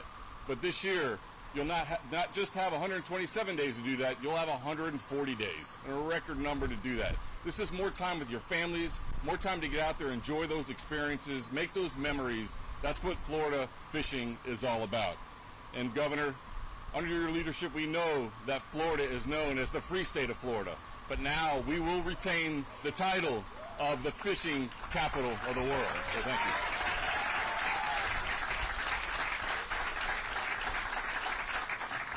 All right, so we've got these state of Florida snapper hats, and so does anyone want one?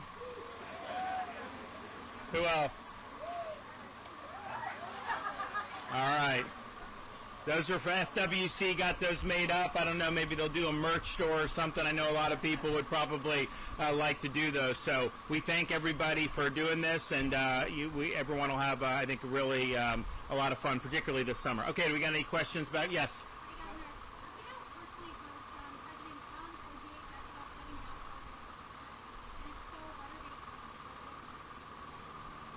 Well, as I said from the beginning, this was a temporary facility. It was built to be temporary. If you've ever been there, you've seen it's temporary. We did not want to build a permanent facility at that airport. That was going to be broken down when there was no longer a need. We did the facility in response to DHS being desperate for bed space because they didn't want to have to release illegal aliens back into our community who had been apprehended. And so that has been able to dramatically expand their footprint. And you're talking about people that have gone in, illegals that have gone in, 22,000 deported because of that facility that otherwise would have been released back into the state of Florida. So that saved lives.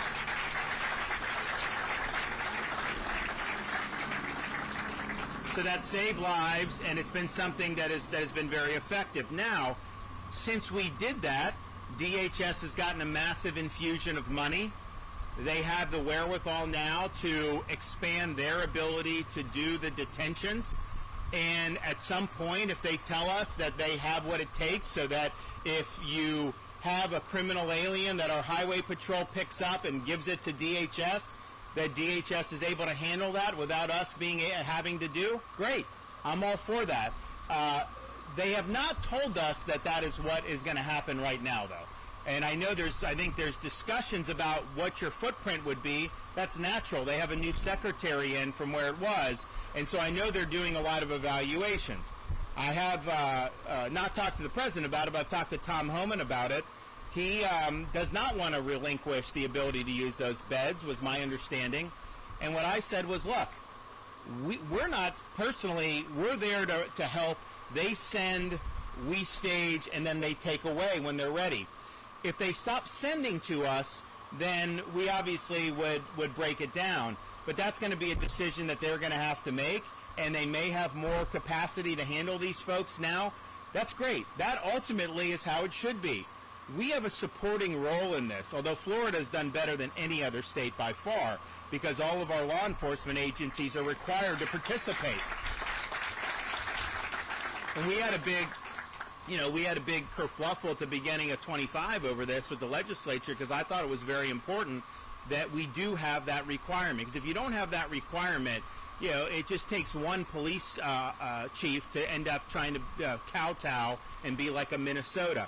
For us, everybody knows the expectations, everybody knows you cooperate, and that's made it a lot better for everybody. And so we'll see kind of how that shakes out, but ultimately people that were saying at the beginning that, remember, they would say this was going to, you're going to have this massive prison, and it's going to create development in the area. I said, no, that's not going to happen. They said, it's going to have all kinds of runoff, and we have all the sanitation cabined and hauled off every day. Then they criticize you because it costs money to do that. Well, I'd rather pay the money than and keep everything clean. But all these different things people said, all of them, are not going to end up being true or have already been proven to be false. It was always meant to be a temporary facility, and as long as they continue to to pursue the mandate that the president was elected on, how they do that, I think that there's different ways to skin the cat, so to speak. So if they have more detention capacity and these are not needed. Now, we also have the deportation depot in North Florida, which is also done very, very well. It has been very, very helpful. We opened that, I think, probably like in the middle of October, couple weeks. So it was right by Jacksonville in Baker County, about 2 weeks before the Florida-Georgia game.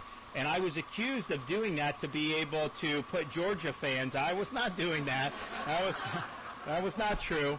But we were able to do it. We used an old wing of one of our facilities that wasn't being used for corrections, and we're able to get there. Now, that is a permanent facility that was no longer being used. If it's not necessary for the immigration, then, potentially it would just go back to what its previous state was, where it wasn't being used. But Alligator Alcatraz was always temporary. There was never any desire or intent to keep that there on a permanent basis. And we always viewed it as an emergency measure to be able to help with this very important mandate. Some people are saying, the midterms are coming up. Some are even talking about that they should try to do an amnesty for some illegals. We can't do an amnesty here in this country. That would have devastating consequences. I think it would start to fuel more illegal immigration. It's obviously not consistent with what Republicans have run on, but continuing the mission and making sure that we are enforcing the law, that we are taking people who are not authorized to be here and repatriating back. I think that's got to continue to be the mission. And you hear people saying, they should just stop doing it. I think if you stop doing it, I think you have big-time problems motivating your base to come out in the midterms. And that's not the main reason you do it because it's right. But the people that say politically somehow it would be better, I think it would be just the opposite. I think it would be a big problem politically to walk away from the deportation mission. Yes.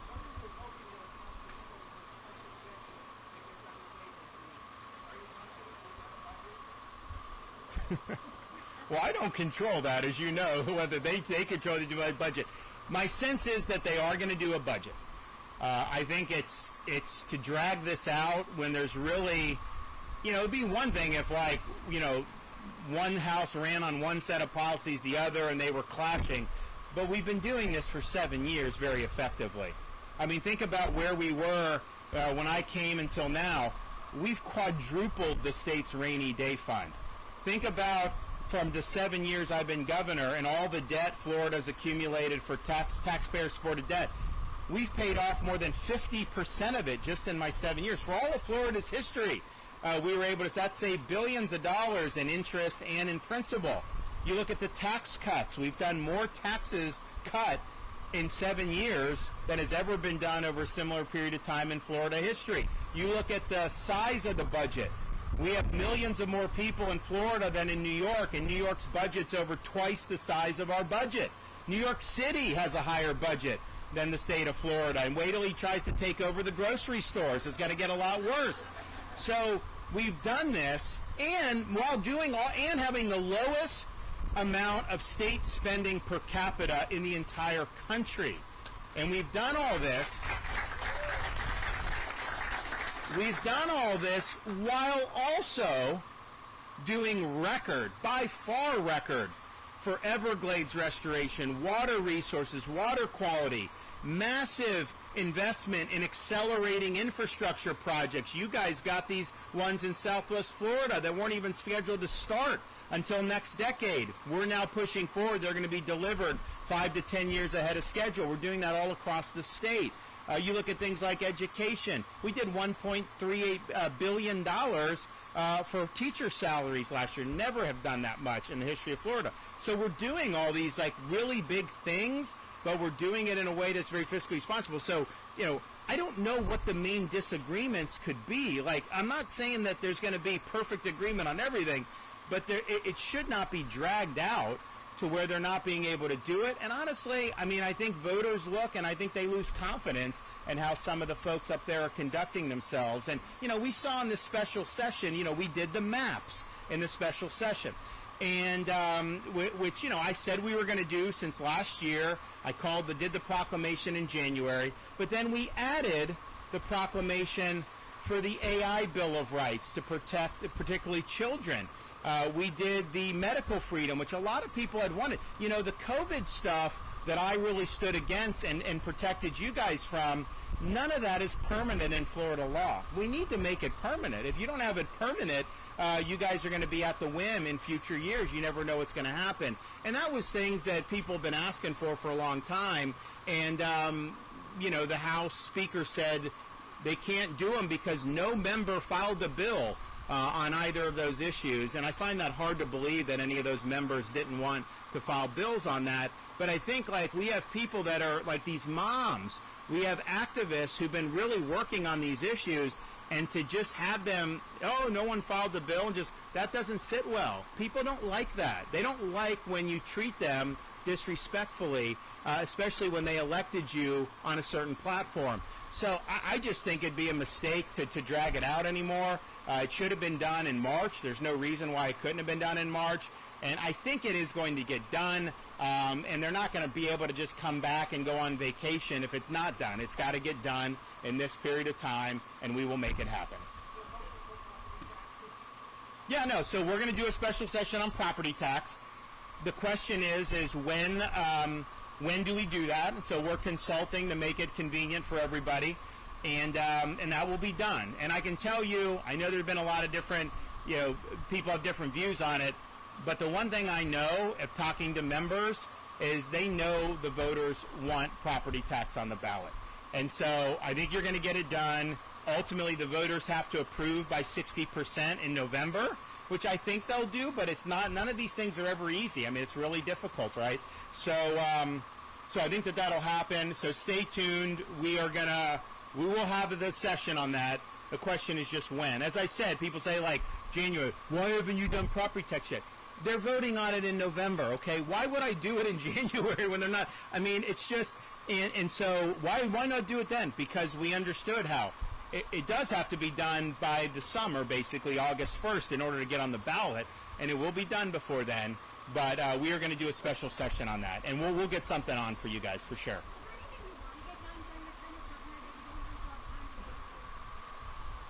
Well, you know, the good thing about me is that everything I promised the voters I've done. I followed through, and I've done more than what I promised to do, and that should be the standard. There's always more. I mean, I'm always looking for different things to do, and It's just that's just how I am. I mean, my view is when you get into office, like although a lot of people, in these positions, they kind of bide time. My view is, what are you going to get out of this? How can you use that to be able to bring about positive things for your constituents? And so the property tax is a big one. That ultimately is not ultimately in my hands or the legislature's hands. It's in the voters' hands once that gets on the ballot. But yeah, I mean, there's always things that we're looking to do, and we use the levers that are available to us to be able to get it done. And we're always thinking about ways to do it.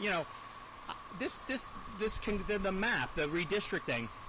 I called this last year. Okay, I saw what the Supreme Court did with Calais. I said we're going to do it last year, and we had been talking with the president of the Senate about when it would be convenient to do it. And in January, I issued that proclamation. And they convened for special session, and the Supreme Court hasn't issued this ruling. How can you do this, all this stuff? I was like, trust me. I was like, we're in the right here. And literally, as they're debating the map on the Senate floor, the Supreme Court dropped the Calais decision, which vindicated the special session, because we had a district that violates that provision that 4 years ago people thought may not have violated. Now I think people see with what the court has done. So we did it, and that came out just like clockwork. And now, look, we were able to do this great map. And that was but we were thinking about this for a long time. It wasn't something that we just sprung on people. So we'll continue to do that going forward on all these different issues. But I'll tell you, I get to travel around the country and do different things from time to time, and there's a lot of people that are appreciative of what Florida's done, even if they don't live here, even if they just visit here, even if they just have friends or family here. They had definitely looked to Florida for leadership on a lot of these important issues, and that's something that we can all be proud of. So thanks, everybody. God bless you. Governor DeSantis wrapping up a news conference in Fort Myers, where he talked about the forthcoming Gulf Red Snapper season. We heard him earlier today talking about what we can expect in the Atlantic Red Snapper season, which is now being taken care of by the state as well. So the state of Florida now managing the Red Snapper seasons for the Gulf and the Atlantic. We also heard Governor DeSantis talk about these special budget session that starts tomorrow in Tallahassee. Talked about a forthcoming special session on property taxes, saying you will have something to vote on in November. So no date set for that property tax special session, but it is going to come, according to the governor. He also touched on the special session that we just had on redistricting, the new congressional maps that have gone into effect, and the governor saying that the Supreme Court's decision on redistricting in that case out of Louisiana vindicated his decision for that special session in Tallahassee just a couple of weeks ago. Well, right now we are going to take a break here on Fox 35 News Plus. We still have a lot to get to. Don't go anywhere on this busy Monday live on Fox Local.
Fox 35 Storm Team meteorologist Brooks Garner joins me now. And Brooks, I tell you what, we are seeing some of this rain, but the humidity, yes, something that we're dealing with a lot too. The switch flipped. Yes. All of a sudden, it's steamy outside. No subtlety to its arrival. It was a front that came, and, well, it's not going anywhere. And what it is going to bring, though, is some rain. Yeah, we're going to see some scattered storms developing. Here's a view of Daytona Beach, kind of a gray sky day. Very high UV index despite the clouds, so don't forget to slather on the sunscreen, or you will return to your hotel surprised. Or your car if you're local. But surprised by the burn, I should say. But these clouds go all the way back to Texas, part of a storm system that's going to bring some really welcome rain to the region. Not welcome if you're here on vacation, but welcome if you live here, because we are in major drought. We got about a 40 to 50% chance today. The highest chance comes between 2 p.m. and 8 p.m., about a 50% chance max. And our highest chance is going to be along and east of I-4, where it'll be 90 in Orlando today, 93 in Titusville. Not much in the way of rain in Ocala today. You know, Ocala, areas to the west there along the Gulf Coast, been kind of shorted. We've been in this steady weather pattern where our Atlantic sea breeze interacts with a westerly flow, and boom, you get storms. That's what we'll see between 1 p.m. and here's future radar at 3 p.m. with a lot of showers and storms possible through Titusville. And a couple of these storms could be severe, especially right along the Atlantic coast with the sea breeze interacting with these cells. And the main threat would be damaging wind gusts. You can see this green area where it's possible. Not likely, but possible. And a secondary threat would be the possibility of some hail, which could exceed a half-inch, maybe pea size. Now, tomorrow we have another chance for rain. Yeah, from Palm Coast to Deltona through midday. A couple of these storms could be on the stronger side, real heavy, maybe a little bit of hail. Cocoa Beach as well. Areas that did not see rain today may get the rain tomorrow, and we could have multi-day totals exceeding 1 to 2 inches for a lot of communities. This is Tuesday evening, so maybe if the rain holds off during the day for you, it'll kick back in with this front lingering through evening. So overall today, we'll go for a 50% chance for rain. Tomorrow, just a touch less hot. I don't want to call 86 cooler because it's still going to be 86 degrees, but we will face a 70% chance for rain. Just a few isolated storms Wednesday and Thursday, but even that's a stretch. Looks to be dry on Friday with briefly lower humidity before the humidity comes back for the weekend, and so too do our rain chances. So we're slipping toward that rainy season, Garrett, where at some point the fronts stop moving through. It's just hot and humid, and the afternoon sea breeze dictates our rain chance. And when they meet each afternoon, we get the storms forming. That usually happens around May 24th, but it could happen as late as June. So anytime now. Yeah, anytime, and we need the rain, so this is good. Yes. It'll take the better part of the summer to make up for this drought. All right, Fox 35 Storm Team meteorologist Brooks Garner, we appreciate you joining us today. My pleasure, Garrett. Thank you very much. We're going to take a quick break, and we'll be right back.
You're watching Fox 35 News Plus, streaming on Fox Local. Welcome back into Fox 35 News Plus. I'm Garrett Wymer, and thanks for joining us on this Monday afternoon, live on Fox Local, YouTube, and on Facebook. Volusia County Sheriff Mike Chitwood held a news conference earlier today where he gave out some new details about a shooting over the weekend where a deputy ended up shooting a suspect who they say had taken off, was running from police. We also got the body camera video from this incident. Here's Sheriff Chitwood at that news conference just a little bit ago. We're going to discuss the fatal shooting early Saturday morning at Walmart in DeLand. So the first thing we're going to do is we're going to go through a timeline of what happened, and then we're going to show you a compilation of the videos that then lead up into the shooting. So, timeline. The first video you're going to see is DeLand PD on foot patrol in Artisan Alley, sees this vehicle, no headlights on, driving down the alleyway. As he goes to stop the guy puts the car in reverse, backs out of the alleyway at a high rate of speed. Officer says he nearly hits a pedestrian. Then he gets out on the New York and takes off at a high rate of speed, blows through a couple red lights and almost T-bones a driver. So you'll hear the 911 call come in describing almost simultaneously as you see the DeLand officer on the radio trying to get this guy to stop. 9:15 p.m. is that caller we talked about. So 6.5 hours later, another DeLand PD officer spots this car. Obviously, he's driving like an idiot, blows through a red light. DeLand opts not to chase him, but to authorize the use of stop sticks. 3:46, our deputies spot the vehicle near DeLand City Hall, blows through another red light, and eventually, we're not sure it's 3:48 a.m. who that is by the transmission. We're trying to locate that. But apparently somebody does have that car stopped going northbound in the southbound lanes, and then it makes a U-turn and heads into the Walmart parking lot. And 1 minute later, as our deputy walks up to approach the vehicle lurches forward at him. He fires one shot through the front windshield. The car then drives probably a quarter of a mile before he crashes, and he's pronounced dead on the scene. So we'll run the video for you and answer any questions we can. This is the DeLand police officer on foot in Artisan Alley.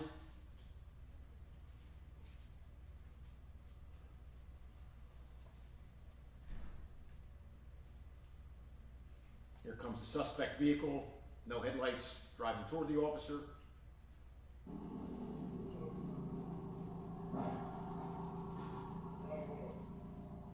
Roll your windows down. Stop.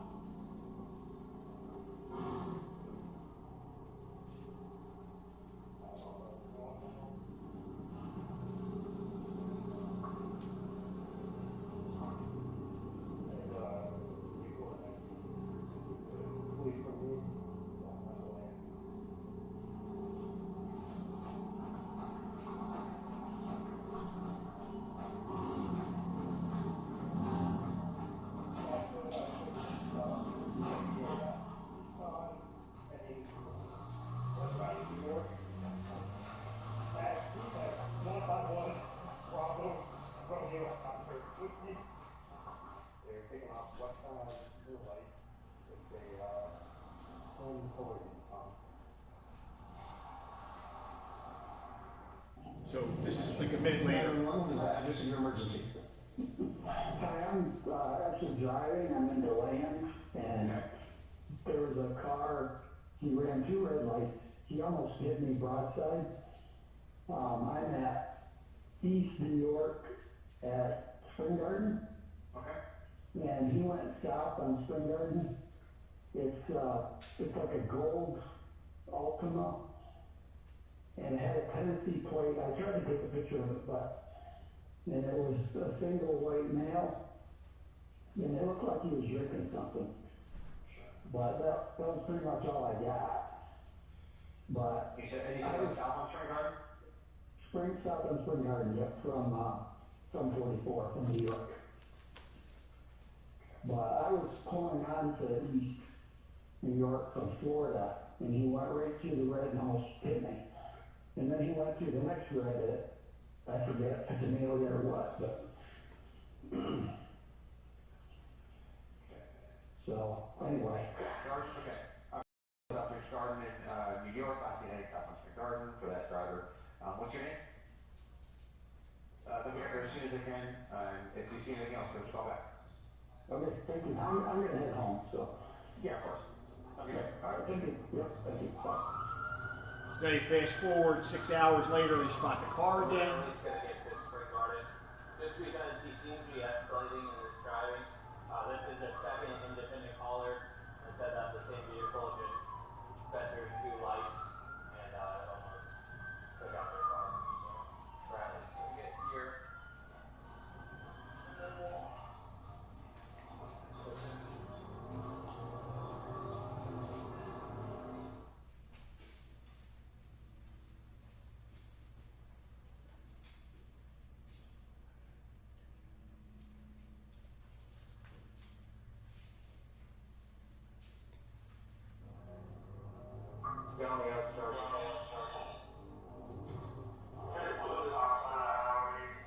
This is our deputy that fires the shot.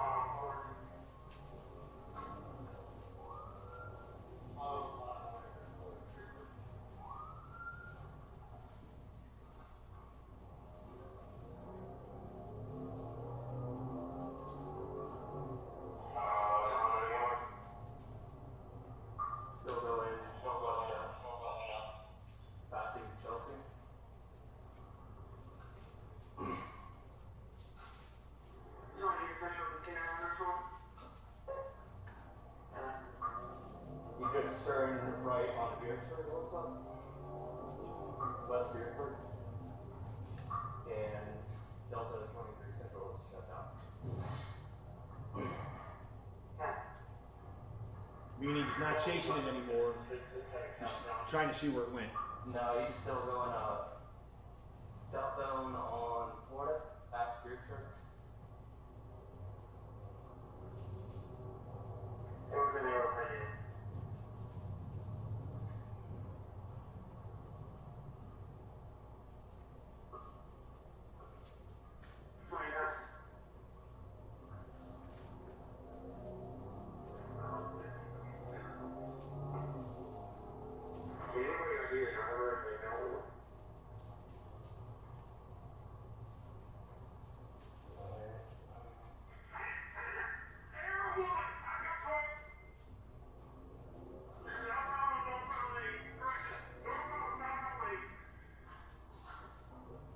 We're trying to figure out who that was that said that. Northbound on southbound?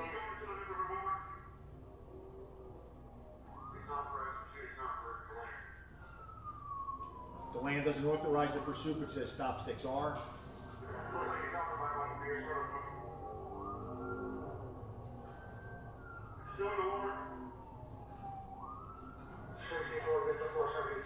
Stay in the car.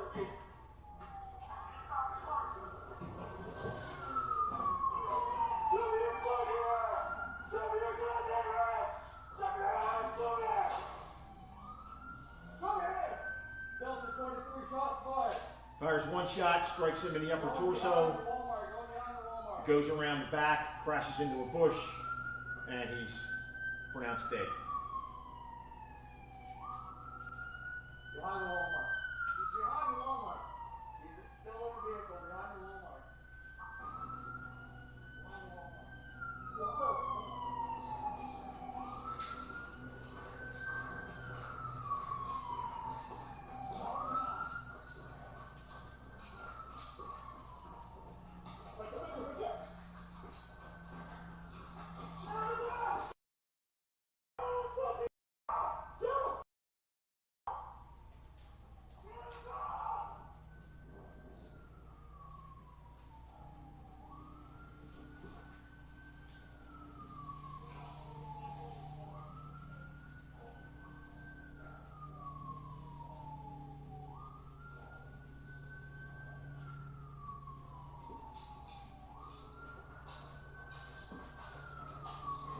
Same direction. Same direction. Same direction.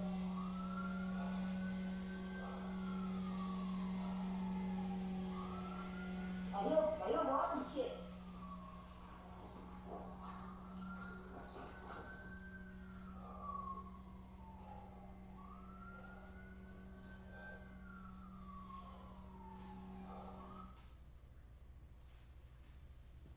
So I think with the whole thing, he's got to look at the totality of the circumstances here. Nobody comes to work to kill anybody, but you have to look at how this whole thing transpires. This starts at 9:10 at night and goes on for almost 6.5 hours, where this guy is driving through the streets of DeLand.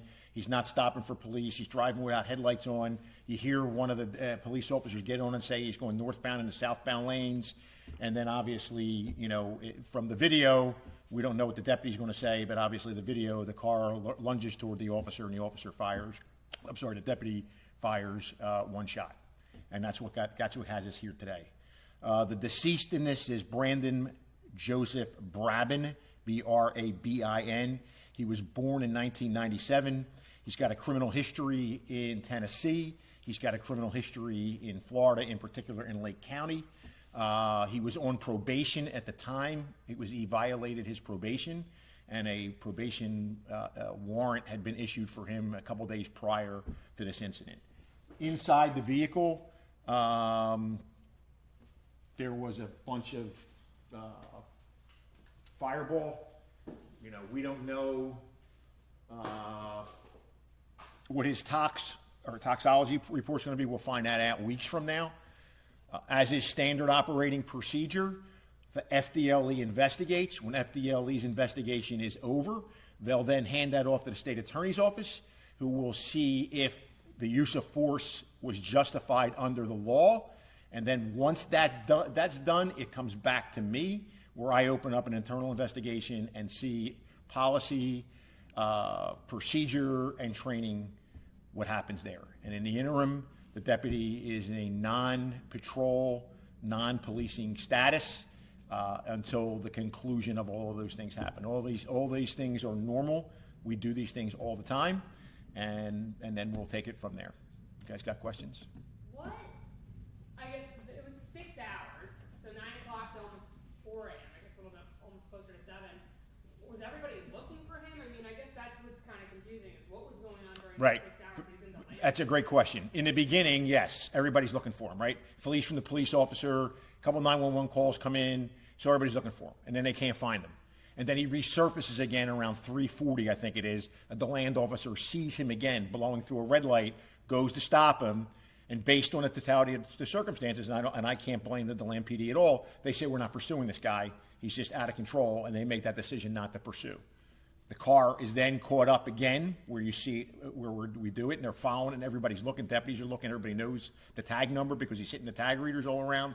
And then that's when we go into this last phase from 3:40 to 3:49 a.m. They see the car. Again, we're trying to get the body camera footage of where he's driving the wrong way on one of those streets, pulls into the Walmart lot. I mean, he knows the cops are looking for him. He fled from them 3 times during the course of the night. And, you know, you got to remember, you know, people don't want to hear this, it's his actions that led to this, right? It's his actions. If he stops when a DeLand police officer in Artisan Alley says, stop, we're not even having this discussion. What are they trained to do when they get out? Because you see him go in front of the vehicle. What we're trained to do is what we have done recently here, and the entire place has been trained on this, is 2 maneuvers. Maneuver number 1 is the pit maneuver, right? Pursuit intervention technique. I did it. We see it. FHP does it. Our guys did it. We're trained. That's when it's an active moving. The second thing we're trained to do is it's called VCT, Vehicle Containment Tactic. That's where the cars pull into the lot and you pincer them in. The only time you're really allowed to crash into something, the only 2 times you're allowed to crash where we got your back is the pit maneuver and a VCT maneuver. I don't know why they didn't execute that. We don't have the answer to any of that stuff yet. That's what all this has to flush out.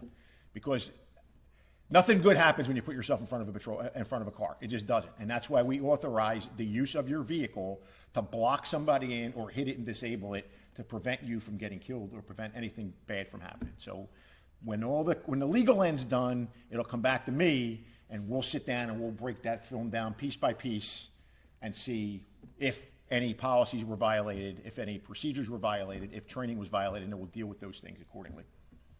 You said that the DeLand PD had authorized the use of stop sticks. Have they ever deployed those? It doesn't seem that way. Like it just didn't get to you? It didn't get to that point. And just we got to remember something. We're the sheriff's office, and DeLand's DeLand. Like Daytona's Daytona. We had a pursuit the other night on 95. Daytona said you're not pursuing. And I had our guys say, yep, we're going for this. We're pursuing to get stop sticks. So just because one department says they're not going to pursue doesn't mean another organization, it doesn't fit their policies. But it did fit your policy to pursue?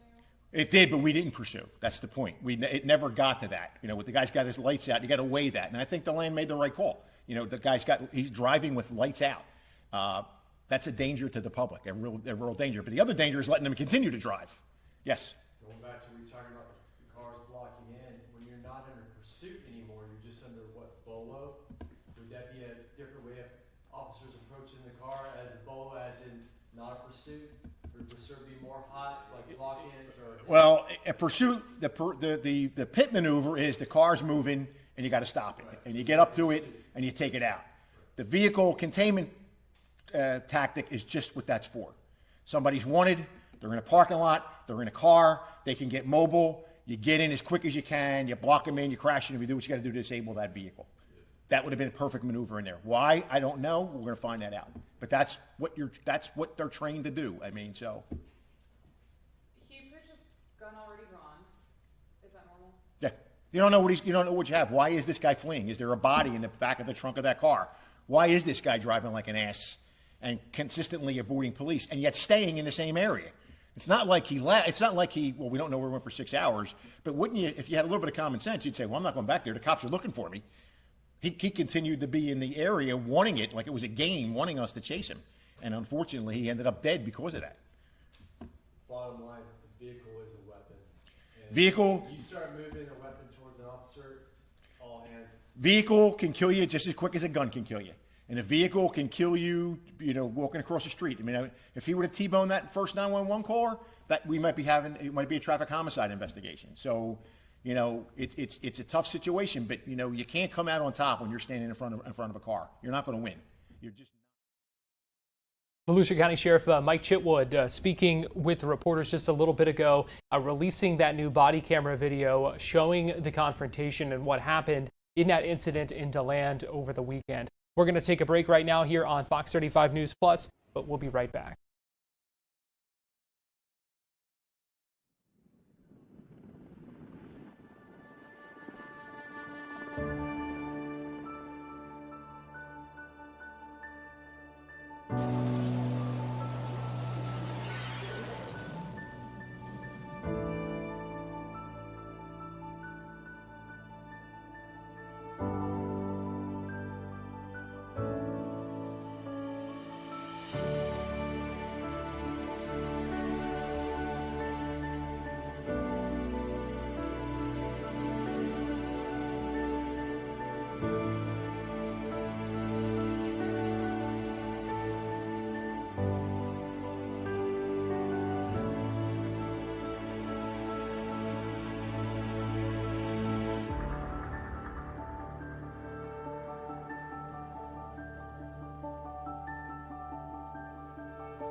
You're watching Fox 35 News Plus, streaming on Fox Local.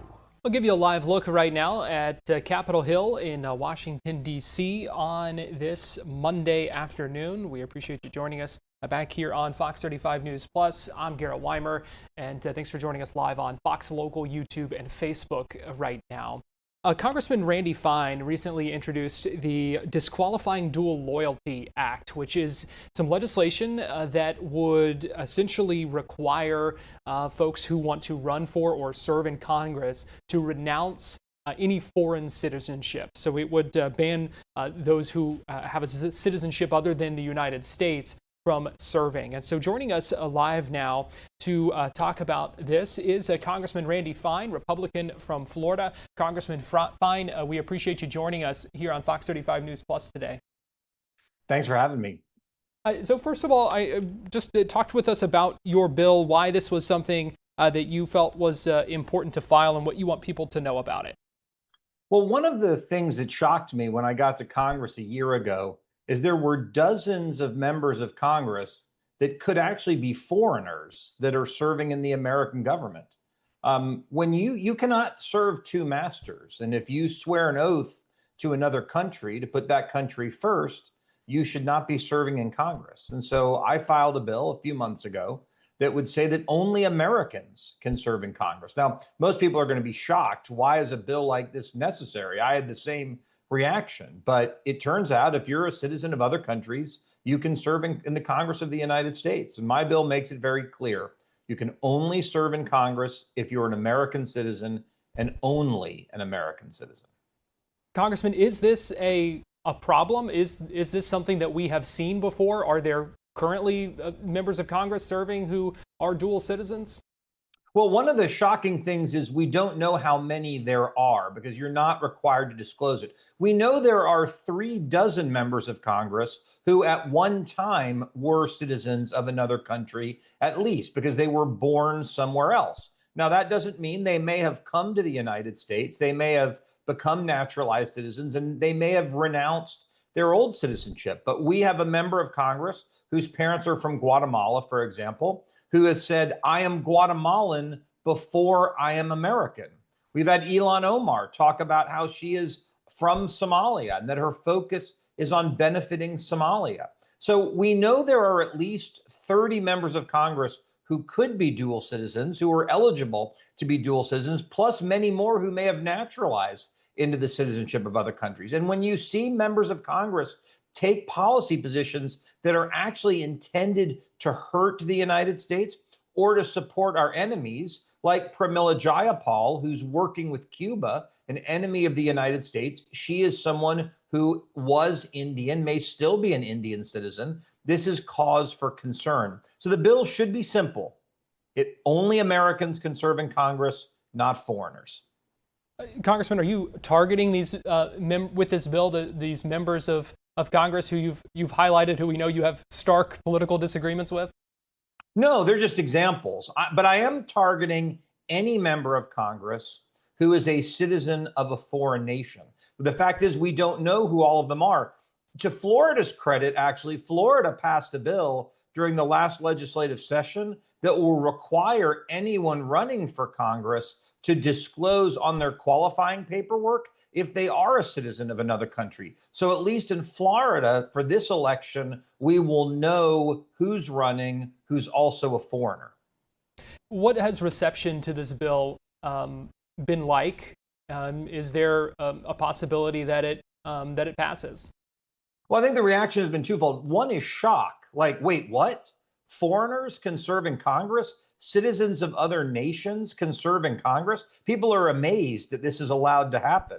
And then the second thing is, well, this needs to be done ASAP. Foreigners should not be able to serve in the Congress of the United States, whether they're Republican or Democrat. What I would make clear, though, is that anyone who's currently a dual citizen could serve in Congress. They just need to renounce their citizenship of that other country and make clear that the only nation that they've sworn an oath to is the United States, which begs this question.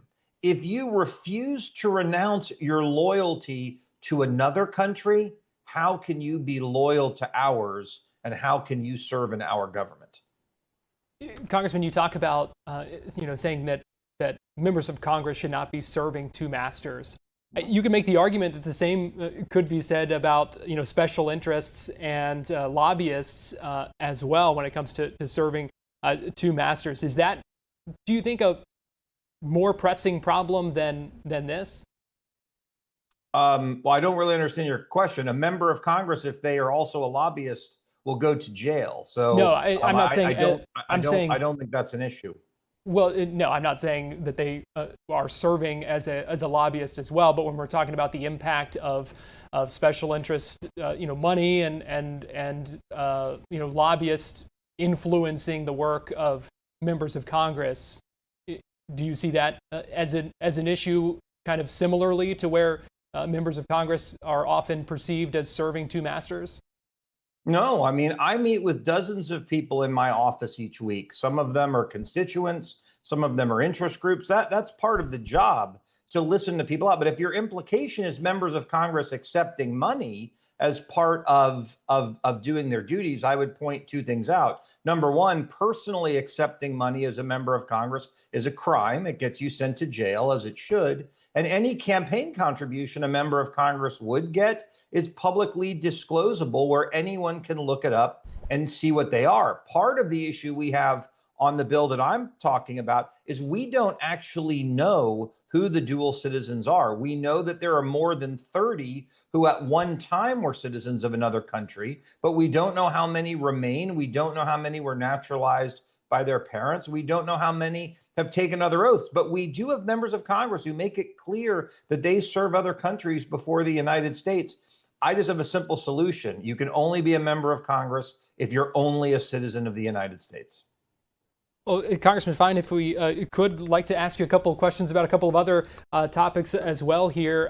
We heard President Trump today say in the Oval Office that the ceasefire with Iran is on life support. Your take on where things stand right now and with negotiations with that country? Well, I'm not surprised. Look, when you're dealing with Muslim religious leaders who are terrorists, you have to keep that in mind. And Iran has been level set for decades on trying to get a nuclear weapon that they could use to attack the United States. They have thus far refused to give up their ambitions to nuke the United States. And so I understand why President Trump is frustrated. Any deal with Iran that does not eliminate their ability to get a nuclear weapon and deliver that nuclear weapon to the United States will be a challenge, because that's really where our interests are with Iran, is making sure they cannot attack us with a nuclear weapon. We also know that affordability is on the mind of a lot of voters here in Florida and across the country, really. And we keep hearing from the president that gas prices specifically will come down when the war is over. But if there's really no indication right now of when that conflict might end, what is your message to your constituents here in Central Florida who may be struggling right now and are shelling out a lot every time they have to go to the pump and want to know more about the value of this? Well, it's certainly an issue. Look, we saw this when gas prices under Joe Biden were far higher than they are today. We see that issue now. I think two things. Number one is as much as it stinks to pay an extra $1 or $1.50 per gallon of gasoline right now, and that's not a good thing. We have to think about the cost of a nuclear bomb going off in Miami or Orlando or Jacksonville or Washington, D.C. It would destroy our country. And this is what we're dealing with right now. The second thing is, I'd point out, we are really focused on doing things to make America more affordable by deporting every single illegal immigrant in America. The single largest driver of unaffordability in the United States is illegal immigrants. They drive up our housing prices. They drive up our insurance prices. They drive up our healthcare costs. They drive up our education prices. So as we continue to deport millions and millions and millions of foreigners who shouldn't be in our country, that will do far more to make America affordable than gas prices coming down by $1 a gallon. But if this continues, are you concerned about potentially what this could mean for you and fellow Republicans in the midterms? Well, I don't see this going on until November. I mean, I think the president has shown an extraordinary amount of patience with these Muslim religious leaders who run Iran. And I think that patience is coming to an end. And I think the challenge is to retrieve the nuclear material that they have that could build nuclear weapons today is a difficult process. So the president has gone to great lengths to minimize the violence that would have to be imposed to do that. But he has made very clear Iran will not maintain the capability to have a nuclear weapon. And I think these discussions are going to come to an end one way or another in the very near term. Last thing here, Congressman Fine, I appreciate your time. You've been generous with it. President Trump telling John Roberts of Fox News earlier today that he's seriously considering making Venezuela the 51st U.S. state. Would you support that? Well, something I would take a look at. I think it requires an act of Congress to create a 51st state. I think the president's point there is Venezuela is an incredibly resource-rich nation that could really help us. And I think we're already seeing what President Trump's move to remove Maduro did. So if that's something the president's serious about, I actually had not heard that quote, but I will take a look at it and we'll see what happens down the road. Congressman Randy Fine, Republican from Florida's 6th District. We appreciate you joining us here on Fox 35 News Plus today. Thanks for having me. We're going to take a quick break and we'll be right back. All right.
You're watching Fox 35 News Plus, streaming on Fox Local.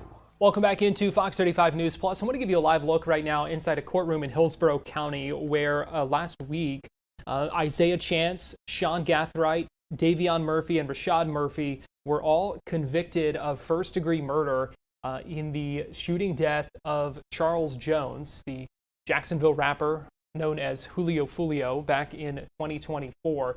This is now the penalty phase of this trial where the jury is going to decide whether those four defendants will be sentenced to death or serve the rest of their lives in prison. Let's go ahead and listen in live right now in Tampa. A substantial period of reflection that is required for this aggravator.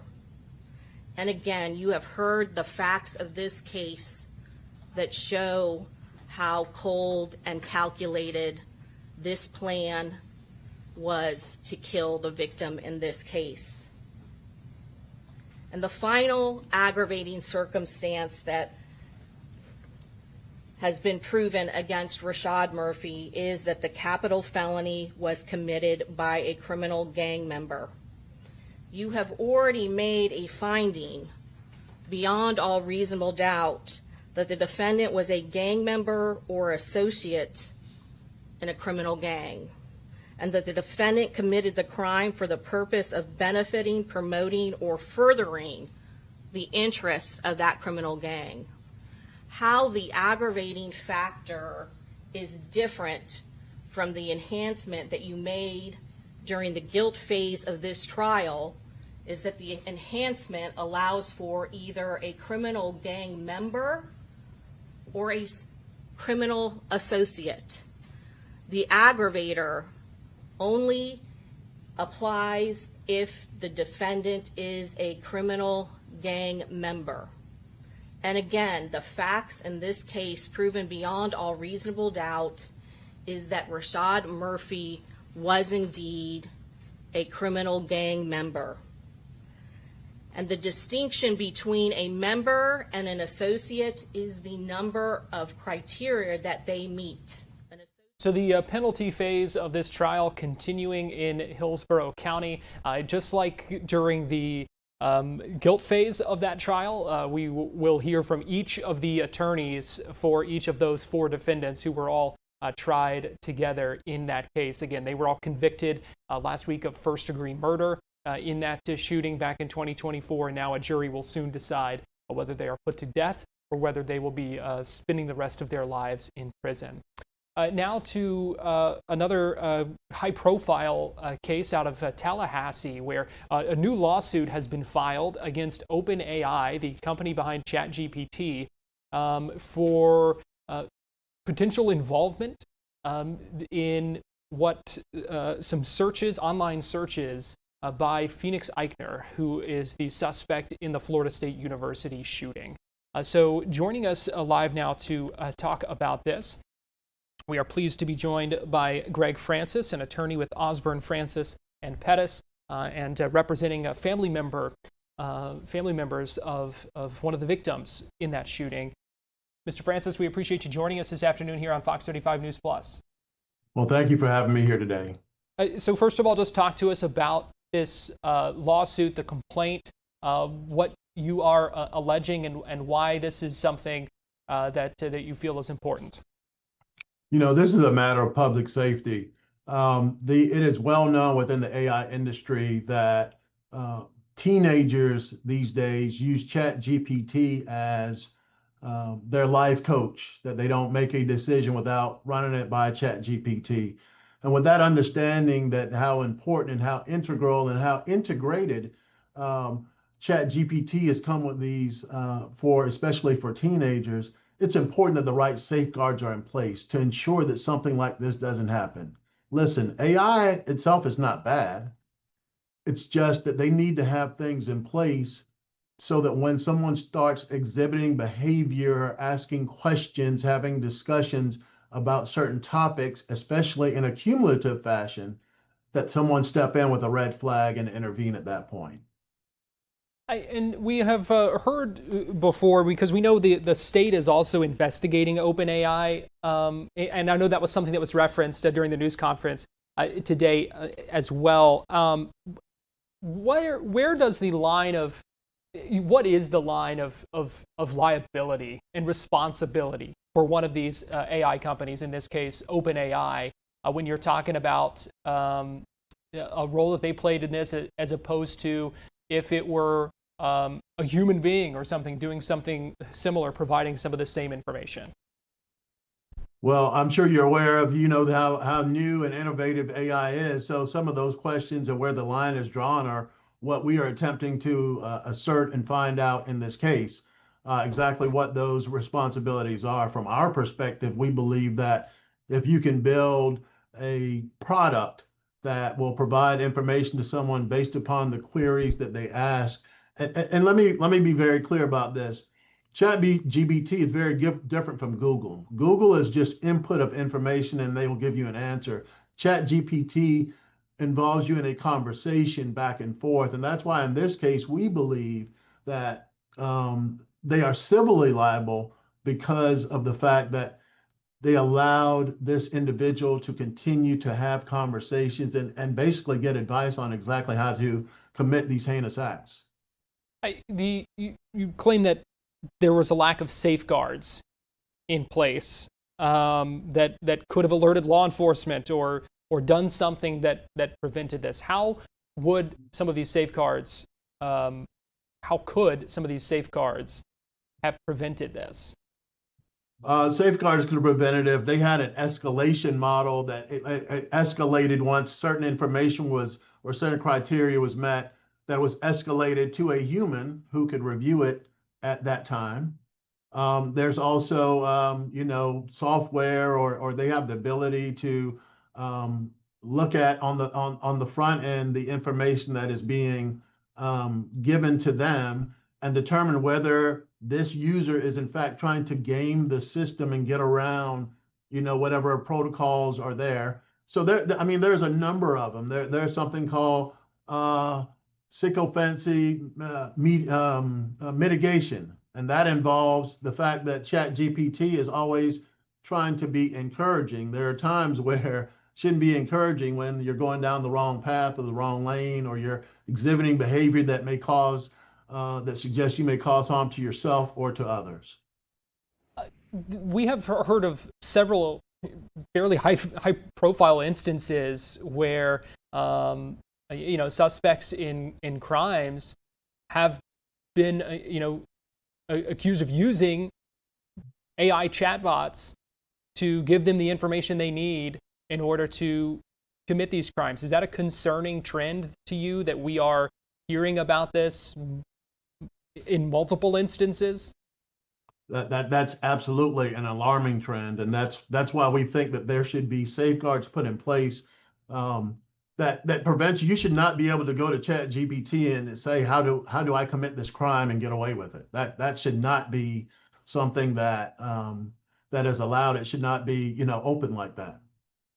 This is a lawsuit that's being filed on behalf of the wife of Tiru Chaba, one of the victims in this shooting. How has this family been impacted by this, their loss over the past year? It's been a profound impact, obviously, because this is the husband and the father of two young girls. He had a practice of calling home every day at the very same time to ensure that his kids had a great start to the day. And those kids still wake up longing for that call, longing for that connection with their father, who is no longer with us as a result of this mass shooting. What is your message to people when they see this story, when they hear about this lawsuit? What do you want them to know? This lawsuit is not saying that AI is bad.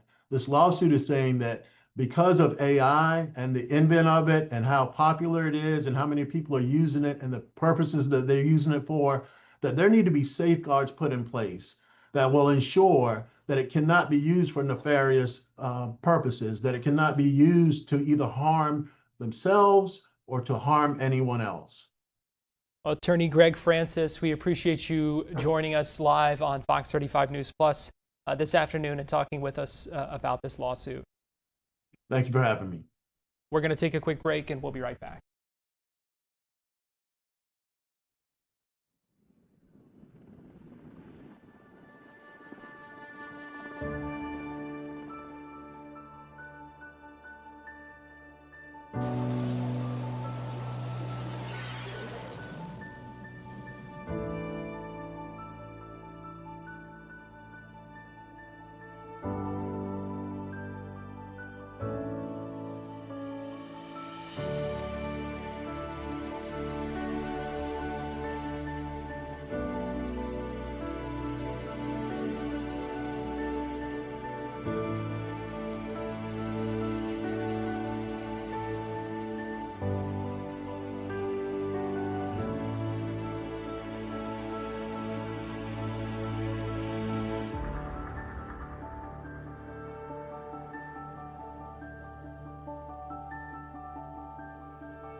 You're watching Fox 35 News Plus, streaming on Fox Local. Welcome back into Fox 35 News Plus. I'm Garrett Wymer, and thanks for joining us on this Monday afternoon, live on Fox Local, YouTube, and on Facebook. Let me give you a live look right now inside another courtroom, this one in Osceola County, where we are awaiting the start of a hearing where a man convicted of manslaughter is asking for bond while he is waiting on an appeal. So we're talking about Richard Ferguson, who was convicted in connection with a deadly crash that was caused by his teenage son, sentenced to 37 years in prison. Ferguson was, his son was accused of driving without a license when he crashed into another car and that crash caused 4 people. Ferguson himself found guilty on 4 counts of manslaughter back in October. He is appealing that, and so his ask is for bond to be out of jail while that appeal is pending. This hearing, I believe, is just getting underway. We are going to check on the audio here, but we will try to listen in for a moment.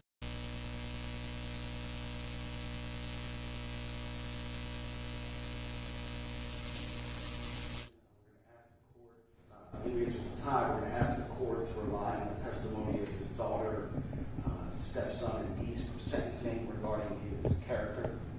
That transcript is in the court file. I didn't want to repeat that and waste the court's time. I was present. The sentencing, I've reviewed the transcripts. Okay. So then I would call Mr. Ferguson as a witness. Thank you, Mr. Ferguson. Madam Clerk is going to give you some instructions. Please follow her instructions. Can you please raise your right hand? Yes. Do you solemnly swear or affirm the testimony you're going to give today to be the truth, the whole truth, and nothing but the truth, so help you God? Yes. Have a seat. Yes. Good afternoon, Mr. Ferguson. Good afternoon. Could you tell the court your full name? Richard Seymour Ferguson. And how old are you currently?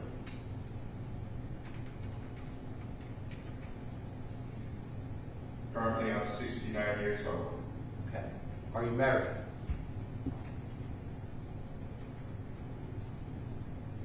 Yes, I am. And who are you married to? Stacy Renee Hare Ferguson. How long have you been married?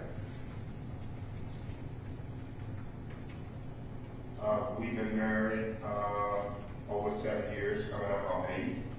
And how long have you known each other? We've been together for over 29 years. Do you have any children? Yes. We have one together, and I have a total of 7. Okay. Where do those 7 children live? All 7 live outside. There's one that lives with us. The other 6 live in Miami. Okay. And prior to being sentenced in this case, where did you live?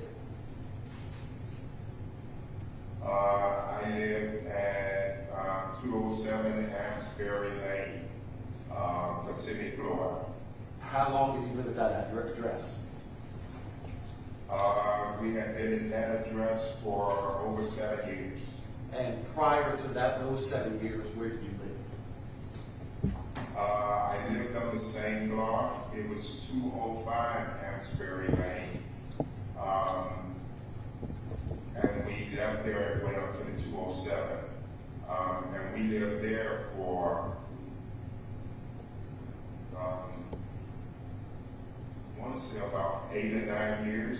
And the only reason we left because the owner sold the home. How long in total have you lived in Central Florida? About 20 years. Okay. At your last residence, who else lived with you? My wife and my son. And which son is that? Rashad Ferguson. Okay.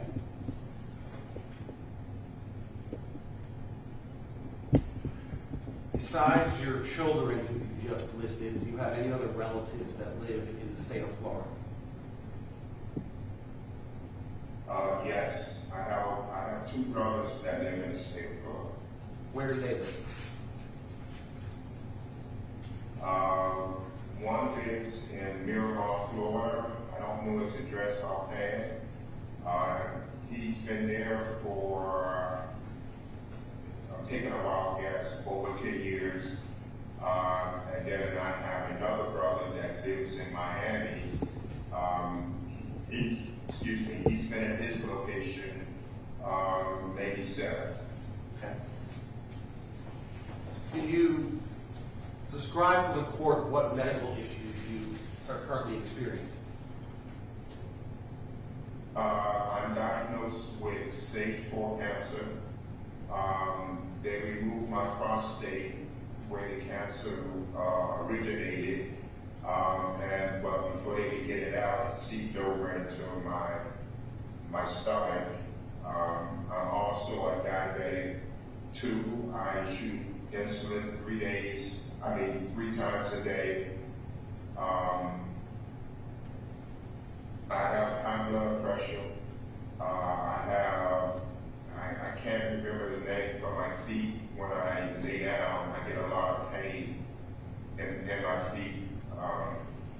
So in the morning when I get up, I can barely walk to the restroom. Okay. And prior to you being sentenced in this case, were you being treated by a doctor for all these medical issues?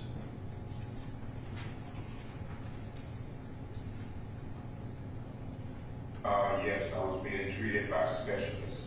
How many doctors?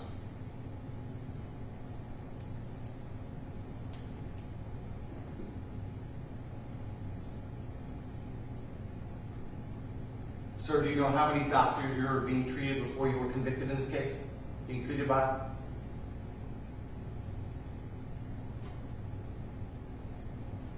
I'm sorry. Yes, I was being seen. Yes, I was being seen by my primary doctor. I was being seen by specialists that took over after the surgery was done, and a specialist, and then I was being seen by the other specialist that actually removed my prostate. So I was being seen by 3 different doctors. And where are those doctors located? 2 are in Celebration. My primary doctor is in Haines City, Florida. Okay. For your stage 4 prostate cancer, what is your prognosis? Right now, since I've been incarcerated, it has moved up. It was at a 0.43 when I got incarcerated. Now it has advanced up to a 1.28. Okay. Has the doctor before you went to prison, has the doctor given you any, and I don't mean to be crude, any life expectancy estimate? No, because no, it did not. Okay. Before you went to prison, what kind of treatment were you receiving for your prostate cancer? They had me on some type of regimen that I take 2 tablets in the morning, 2 tablets at night.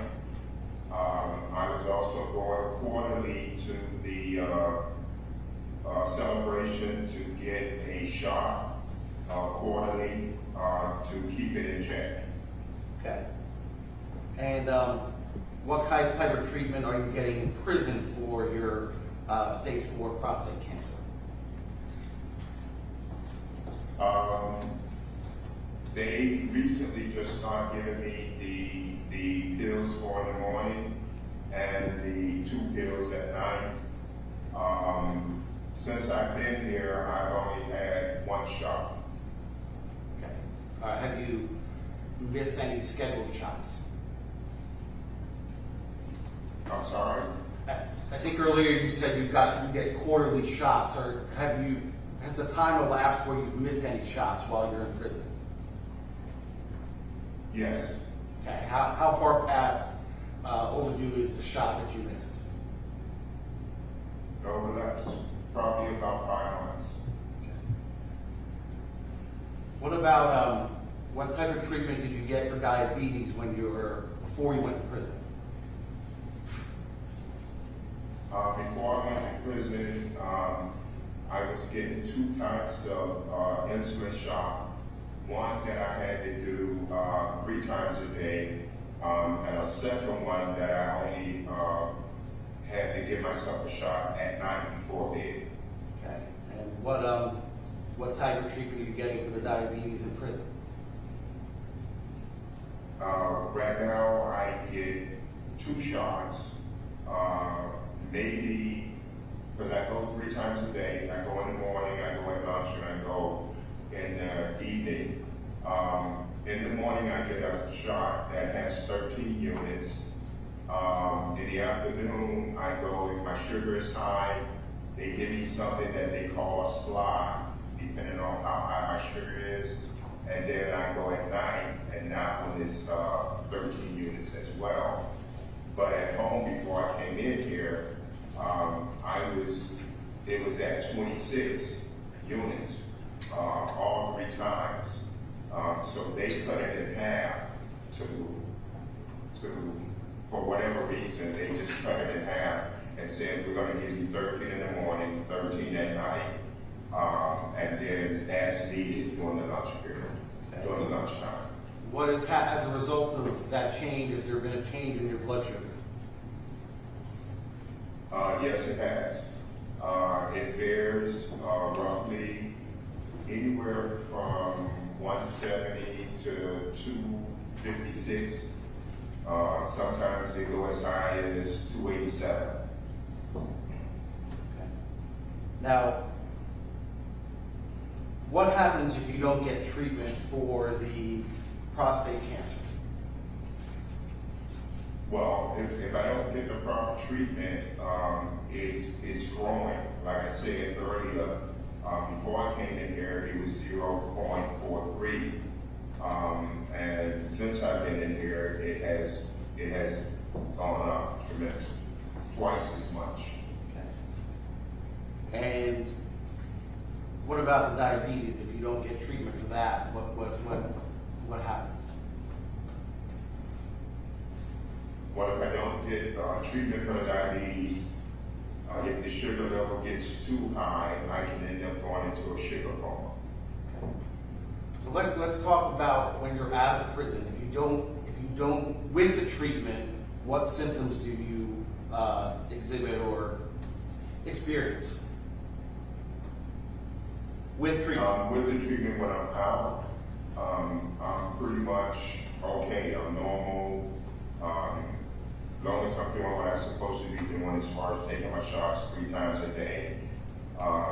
The pins that they gave me, they automatically, you just set them to whatever the number of units that they actually would give yourself, and I set it at 26, and I have a pretty good day. If I don't take it, let's just say if I miss a day, I sleep pretty much all day. I feel drained, so I can't move around because the sugar now is taking over. So is it fair to say if you did not get treatment for your medical conditions, you would not be able to live a normal life? Correct, because I'm too tired. And here, pretty much, I sleep most of the day because they dropped the insulin level as to how much I was receiving before I came. So without treatment, how much ability do you have to move around? Very little. I don't really move outside of going to child. I do not move around. I don't go to rec. I don't go to the library. I pretty much just stay in the dorm because of I have no energy.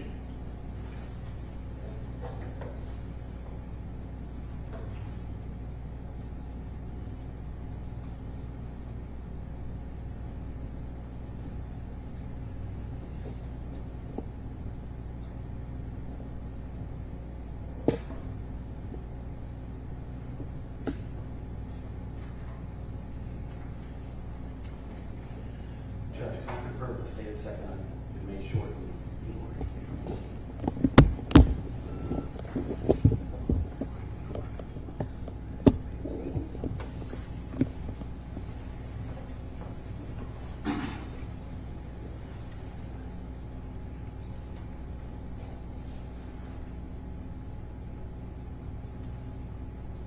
When were you arrested in this case?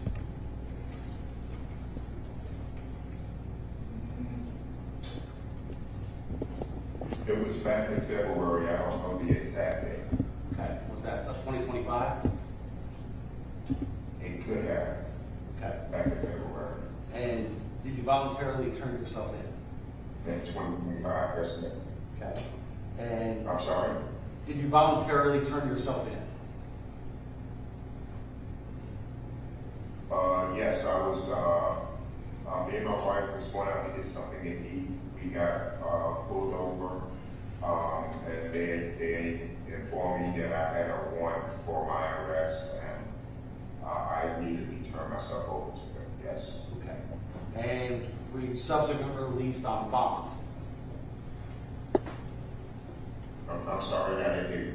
Were you Richard Ferguson speaking via Zoom from prison, where he is currently serving out a sentence of 37 years after he was convicted of manslaughter in connection with a crash where his unlicensed son accused of crashing into a car and that crash killing 4 people. Richard Ferguson wants bond while his appeal is pending. We should note you heard Ferguson talking about the stage 4 prostate cancer that he is dealing with and the treatment he's receiving for that while he is behind bars as well. Well, we are going to take a break here on Fox 35 News Plus. We'll be back at the top of the hour, welcome in our TV audience for Florida Live, and continue our live streaming news coverage.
Florida Live starts now.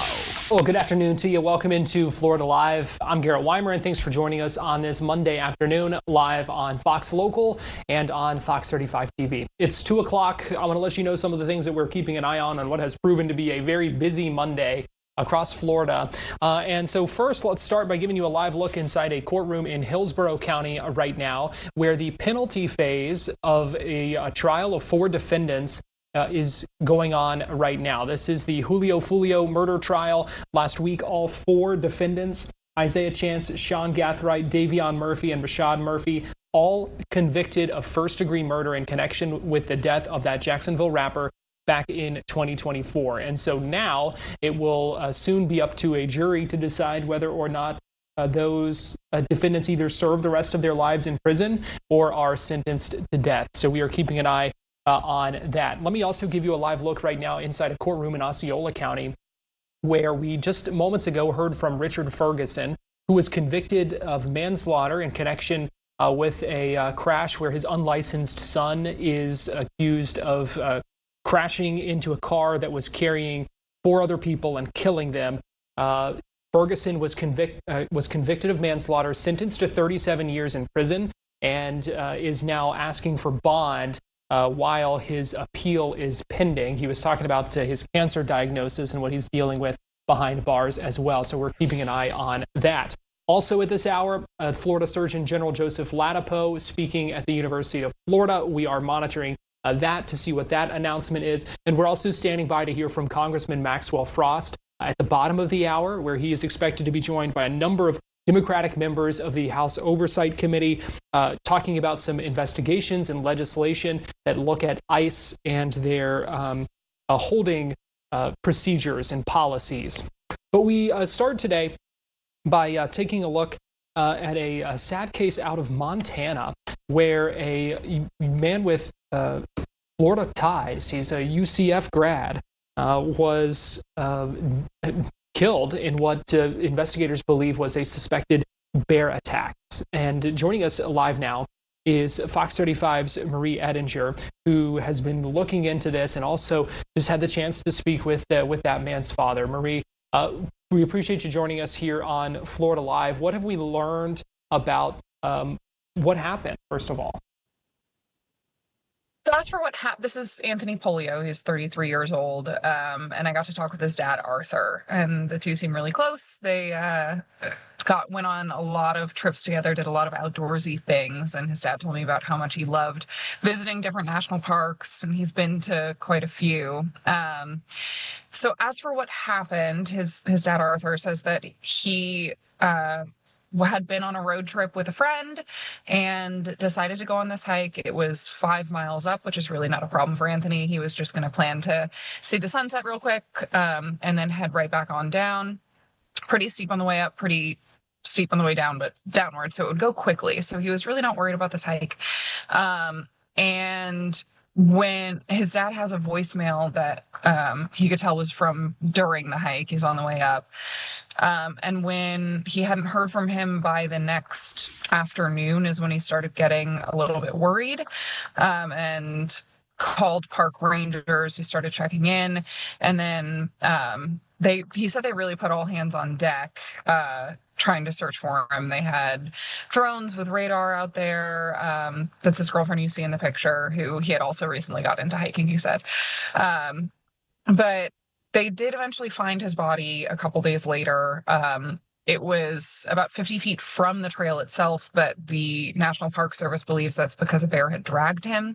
And his dad told me this detail that I hadn't been aware of, which is that he was found with bear spray in his hand. And the park ranger said that the area was quite coated and really potent smelling for the bear spray, and that he had injuries that seemed really consistent with a bear attack, and they were aware that there were some in the area.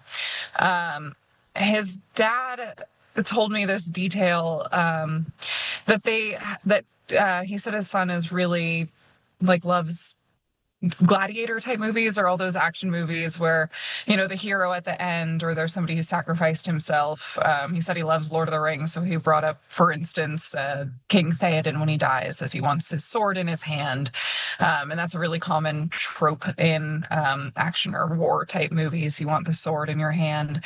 And he said that it kind of spoke to him that his son had died with his weapon, with the bear spray in his hand still. And he talked just about how outgoing and how strong his son was, how gregarious he said as well. And it's just this, it's just a sad thing. His dad was really happy to have that last voicemail from him, where Anthony says, "I love you, Dad," at the end. And we were talking about what a beautiful thing that is to have, and to be able to keep forever. As for what to come out of this, so that it isn't just this sad story, is it's the opportunity to talk about this man who seems to have impacted so many people throughout his life and is now having his story told and getting to impact people nationwide. At the same time, Arthur, his dad, said that he'd been talking with his other son, Nick, about the son Nick had, or this idea that Nick had, where they were thinking if the National Park Service could start microchipping or putting GPS trackers on bears throughout the park, that moving forward, it might be able to keep other hikers a bit safer, because they might be able to tell when there are a lot of bears centered around one particular trail, and that could wind up helpful for others. So they could shut that trail down for a day, saying, we just think it's a little bit too dangerous moving forward. And they're hoping to maybe get some eyes from Congress on that concept, just to be able to fund it, and maybe, keep other hikers safe in the future, so that Anthony's legacy lives on a little bit. And as for the trail now, the National Park Service does have that portion of it closed while they're investigating. They're trying to figure out more about what may have led up to the attack, or whether there are other bears in the area, or whether there are other dangerous bears in the area. So they're keeping it closed for now while they investigate both more about what actually led up to this and whether it would be safe moving forward for other hikers to go on that same path. Obviously, we always know the potential is there for something like this happening. Are things like this common? Do we know? I mean, not really. It's one of those things that's like, it could happen, I guess, but if it doesn't even happen a few times a year, then how nervous do you really want to be about it? That being said, there was just an attack at Yellowstone as well, by a bear. So extremely uncommon. And a thing to keep in mind is, of course, anytime it happens, it's going to make the news. And so it might feel like it's more common than it is, but it's common enough that you still have to be aware of it. And so, for instance, Anthony had bear spray with him. I mean, he was doing everything right, so far as we can tell, and he was prepared. He also, as we mentioned, was a very seasoned outdoorsman, loved to hike. He'd gone hunting. We showed the picture earlier of him and his dad on that hog hunt that his dad told me a wonderful story about as well. So not really common, but still a thing to look out for.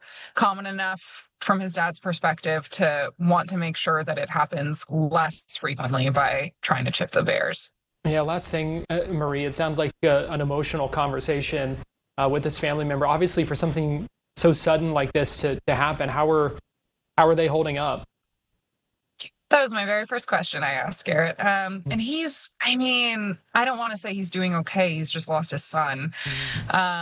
But he has the opportunity to share all the love that he has for his son with the world. And I think that's beautiful. And he talked to me about seeing all these little things that make him think of Anthony. So, for instance, he saw a glimpse of the moon and a glimpse of a cloud the other day, or over a series of days, and that's made him think of him. And it feels like sending a message out, or maybe a sign that he's received that message of love. So it's really hard to pretend that someone's doing okay or holding up well or surviving in any, that's a tough question to answer. So I think he's doing well as well as one could possibly expect of him or hope of him. And I thought it was very gracious of him to talk with us today and share this story for this UCF grad who, touched our community and many others. And so it's wonderful to have a chance to share that story, or share the story of his life. Yeah, we look forward to hearing more of your conversation with his father. So Fox 35's Marie Ettinger We appreciate you joining us here on Florida Live. Thanks for having me. We're going to take a quick break, and we'll be right back.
Welcome back into Florida Live. I'm Garrett Wymer, and thanks for joining us on this Monday afternoon. It's time now for our Tampa Connection, where we take a look at some of the big stories in the Bay Area. For that, we go to Fox 13 senior content producer Nancy Gay, joining us live from Tampa. Nancy, good afternoon.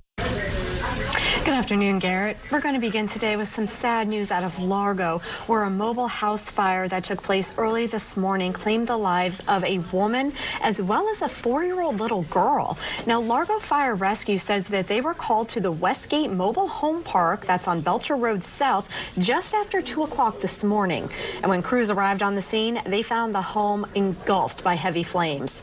First responders confirmed that there were 3 people inside the home when the fire broke out. An adult man managed to get outside and was rushed to a local hospital for treatment. Firefighters located an adult woman as well as that 4-year-old little girl inside the home, and unfortunately they were both pronounced dead on the scene. Investigators with the State Fire Marshal's office are now working to determine exactly what caused this deadly blaze. Garrett? Just heartbreaking, Nancy, to hear those details, even with so many questions about this, but just to know, that it took the lives of a woman and a 4-year-old, just heartbreaking. Yeah, it's absolutely heartbreaking. And one of our reporters who was out on the scene, they were speaking with neighbors who said that that 4-year-old little girl actually went to preschool with, I believe it was their son. So it is just something that has devastated the neighborhood. And as of right now, there are still a lot of questions. It's still unknown what caused this fire. Again, the State Fire Marshal's office is investigating that. But again, a woman and a 4-year-old little girl were killed in this mobile home fire in Largo this morning, and an adult male was taken to the hospital. As of right now, though, we don't know what his condition is. All right, and Nancy, next we know the defendants in the Julio Fulio murder back in the courtroom this week after being convicted by a jury. Yes, their sentencing trial began actually a little while ago, about an hour ago. And that sentencing trial is for the 4 suspects that were convicted on first-degree murder charges in the death of rapper Julio Fulio. They were convicted late Friday night. But this morning, a 5th suspect, that would be Alicia Andrews, she was convicted of manslaughter back in October, and she was also back in a courtroom this morning. Now, her defense team is actually asking a judge to throw out her conviction. Her attorneys are arguing that she should not be sentenced at all, claiming that she did not receive a fair trial. Now, earlier this year, the defense successfully petitioned to have the original judge, that would be Michelle Cisco, removed from the case. The defense team claimed that Judge Cisco showed a clear bias against Andrews and acted with favoritism toward the prosecution. They specifically pointed to tense exchanges where the judge admonished defense attorneys in front of the jury. And now Andrews' lawyers are telling a new judge that Cisco's rulings on jury instructions and evidence regarding domestic violence shaped the final guilty verdict. They are asking the court to either overturn the conviction or grant Andrews a whole new trial. Prosecutors maintain that Andrews played a key role in the 2024 ambush outside a Tampa hotel by helping her boyfriend and 3 other men track and stalk Jones as part of an ongoing gang war. The 4 men convicted alongside her now face a potential death penalty. And while Andrews awaits the judge's decision on her request to do a legal do-over. Garrett? It is really interesting, Nancy, that the judge who is facing these questions still presided over the trial for those 4 other defendants that just wrapped up. Yes, it is really interesting, and it's interesting to see if their attorneys will try to say the same thing, that they'll try to say that there was a bias against them, and see if their attorneys down the road will try to get a new trial for them or try to get their conviction overturned. Again, they are facing the death penalty, and their sentencing trial did begin about an hour or so ago, and it is expected to last the entire week. And finally, in our Tampa Connection, we've been talking about these teen takeovers that we've seen in our area. I know it's something that y'all have been dealing with in Tampa as well, including one that resulted in a number of arrests over the weekend.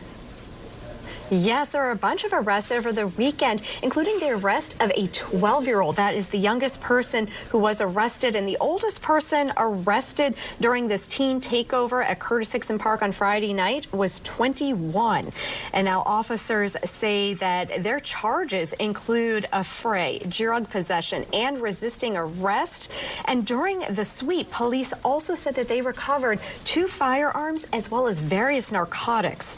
Now, this incident follows a growing nationwide trend where large groups of teens safe and sound. Hillsborough County says these incidents highlight a desperate need for positive outlets. He warns that without structured activities, teens will often find their own, sometimes dangerous ways to stay busy.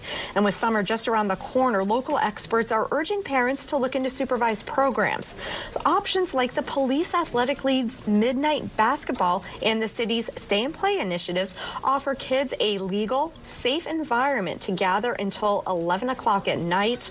Tampa Police Chief Lee Bearcaw released a statement emphasizing that this reckless behavior will not be tolerated, adding that parents must know when their children are and who they are with. Barton also points to a disturbing trend regarding the weapons found at those scenes. He notes that roughly 80% of guns recovered from juveniles are stolen from unlocked vehicles. He is calling on gun owners to secure their firearms to keep them out of the hands of children. And if you are looking for safe alternatives for your teens this summer, there's more information on the Stay and Play as well as the PAL or Police Athletic League programs that can be found on the City of Tampa's website. Garrett? It is concerning, Nancy, that this is something we continue to hear about, and we know how disruptive and potentially dangerous it can be. Yeah, this is definitely concerning. Again, this all happened at Curtis Hickson Park, which is a public park and a very popular park right here in downtown Tampa. And this happened on a Friday night. You have a lot of people out, a lot of people, who bring their families there to this park. So this is, while it is a disturbing trend across the country, it was something very disturbing that happened here in Tampa on Friday night at Curtis Hickson Park. And again, one of those people who were arrested was only 12 years old. So that's why these officials, with this end of school happening, I believe it's in 2 weeks, school lets out, there's only 2 more weeks left of school, they are trying to encourage parents to get their children involved in some sort of activity. Again, the city of Tampa offers activities, as well as the Police Athletic League. They offer midnight basketball until 11 o'clock at night.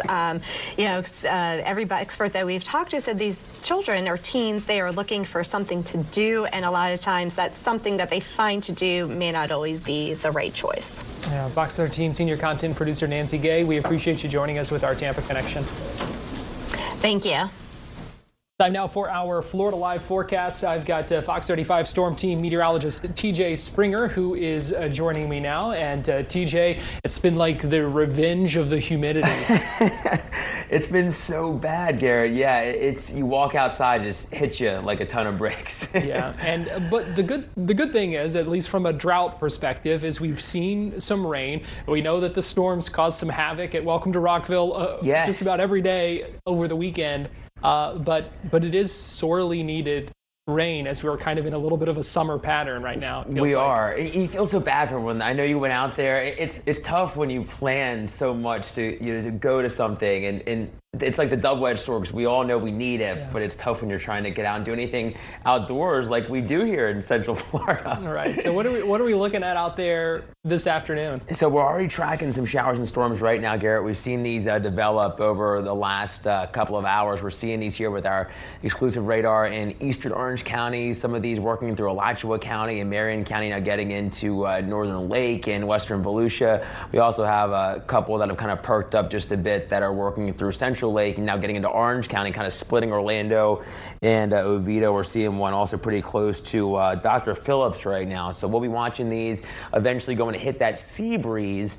And between this cold front that's slowly working into north central Florida and that sea breeze, we'll likely have more coverage, especially as we progress through the evening commute into the latter half of the evening. And just like yesterday, just like on Saturday too, we have that potential for a couple of these turning severe, and essentially the same areas that have had that potential over the last few days. Here in the green, it's a low end risk, but it does mean that the potential for some gusty wind is on the table and some hail like we saw yesterday.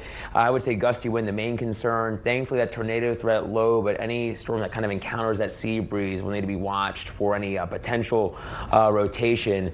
It's going to be kind of similar to what we've seen the past few days. Hit or miss storms, not all of us seeing rain, but I do think the coverage does increase tomorrow as this front pushes in. We'll have some upstairs energy as well. So I would say more numerous showers and storms on the table for our day tomorrow. We have the heat that is fueling the instability. 90s out there now for many of us, and it's going to feel even worse as anyone gets out with that humidity, upper 90s and even low 100s. So drink plenty of water. Temperature's going to feel pretty rough, but they'll bottom back out in the 70s tonight. And then tomorrow, we're looking at more widespread showers and storms, more clouds, and certainly kind of an unsettled day as a whole. And our Fox weather model kind of shows that through the rest of our Monday, through the night, and really through the next 24 to even 36 hours. I think we're going to stay somewhat unsettled as the front continues to work on through. But I would say, Garrett, for some maybe they didn't get the rain yesterday or didn't get it on Saturday, I would think that you can see by tomorrow morning more widespread showers and storms around, and hopefully more people seeing some of the drink from Mother Nature on Tuesday. Yeah, like we said, it's needed.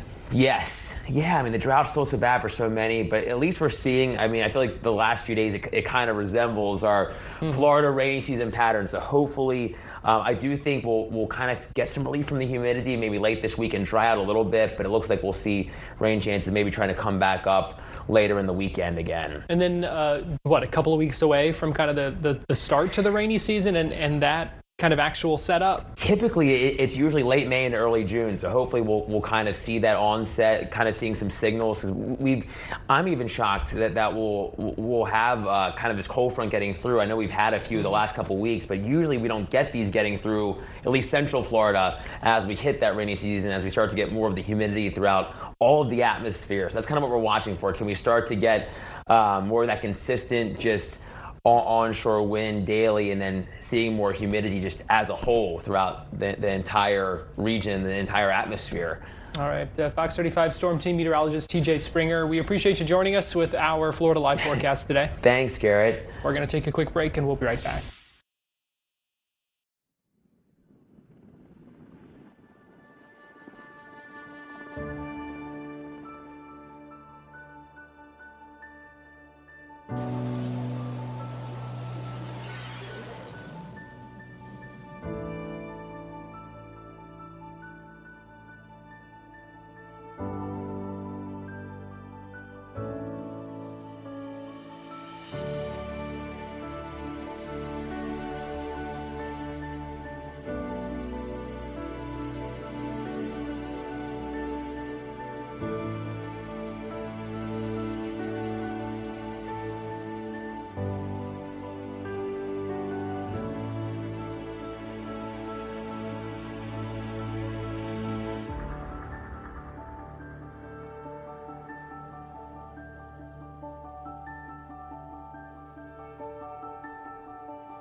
Welcome back into Florida Live. I'm Garrett Wymer, and thanks for joining us on this Monday afternoon. I want to get you to this news conference at the University of Florida in Gainesville, where Florida Surgeon General Dr. Joseph Ladapo was announcing some grant funding for Alzheimer's research, talking about $4.2 million for several Central Florida universities. Here is Dr. Ladapo talking about the importance of this just moments ago.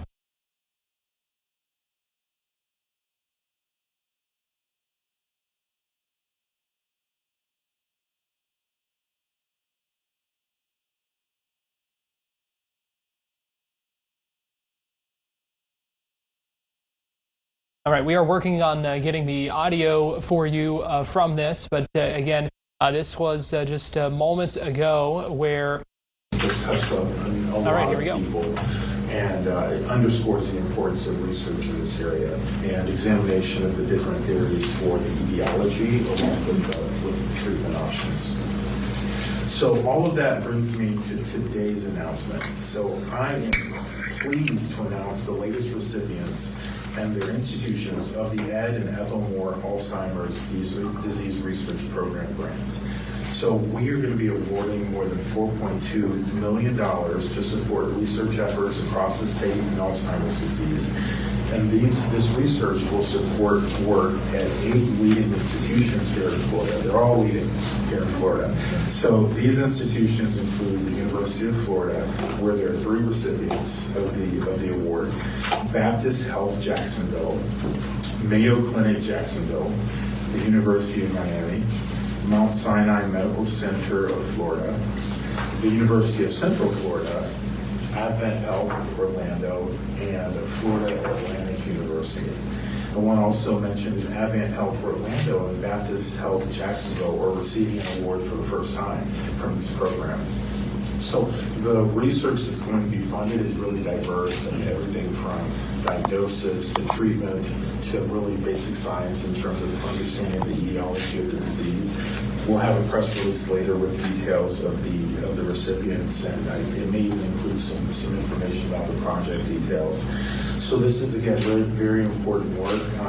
Medical science is truly amazing. My background is more in health economics and health policy, so we do different types of work, but my colleagues who are really working in basic science in this area, just a lot of just fascinating breakthroughs. So at this point, I would like to call our speaker. So first, Secretary Brandon, if you could come up and share some things. Thank you.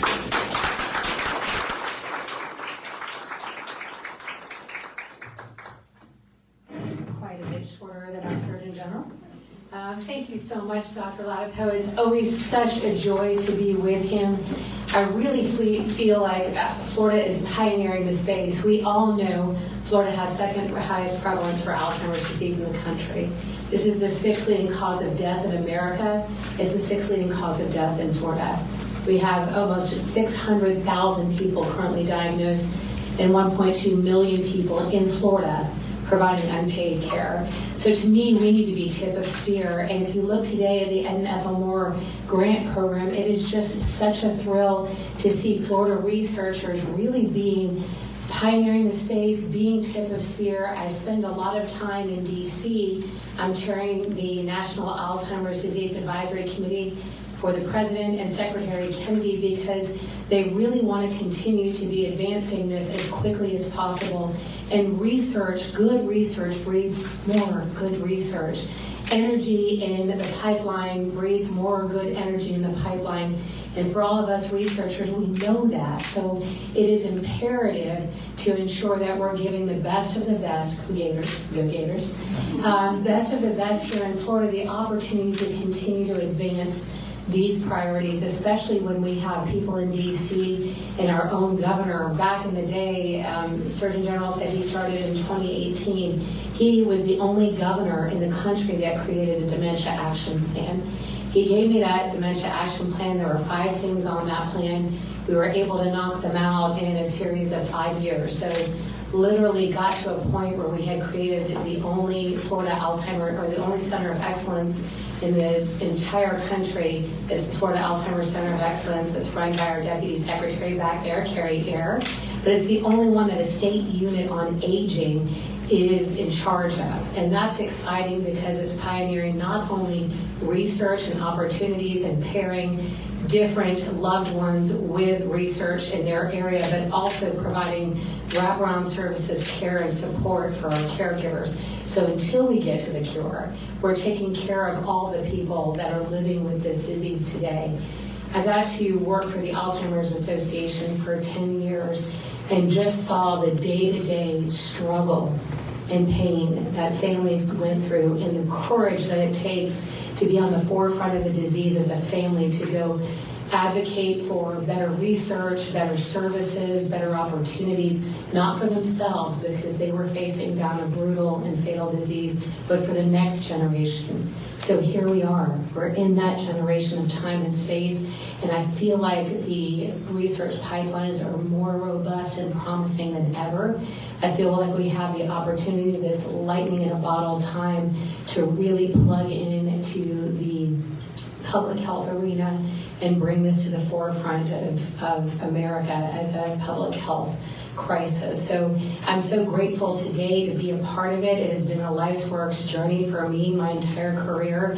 One of the things that profoundly affected me and changed the way that I think about health and aging is working with those families living with Alzheimer's. That is true courage, and watching the doctors, scientists, and clinicians trying so hard to crack the code. Years and years and years of time spent, even when pharma was giving up on them, to continue this glorious work. So I just want to say thank you to the University of Florida, to Dr. Latipo, to the NFMOR grant program. I am thrilled. I am so proud Because we have the second highest prevalence in Florida, my hope is that Florida will be first out, and one day we're going to see not only the preventions and mitigating the risk factors, but eventually a cure. And I believe truly with my heart of hearts it's going to be in our lifetime. So thank you for leading the way and the charge with this, and so grateful for the opportunity. So thank you so much for hosting this today.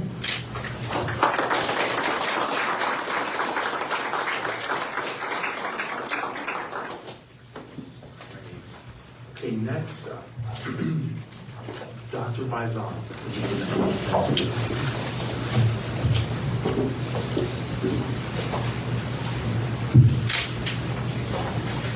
Thank you so much, and thank you for picking the MBI to make this announcement. And welcome everyone to the Evelyn F. and William L. McKnight Brain Institute, which is also known as the MBI. My name is Jennifer Bison, and I serve as the director of the MBI and the chair of neuroscience here at UF. And advancing the fight against brain disorders like Alzheimer's disease requires interdisciplinary translational science. And the MBI was really founded over 25 years ago with that mission in mind.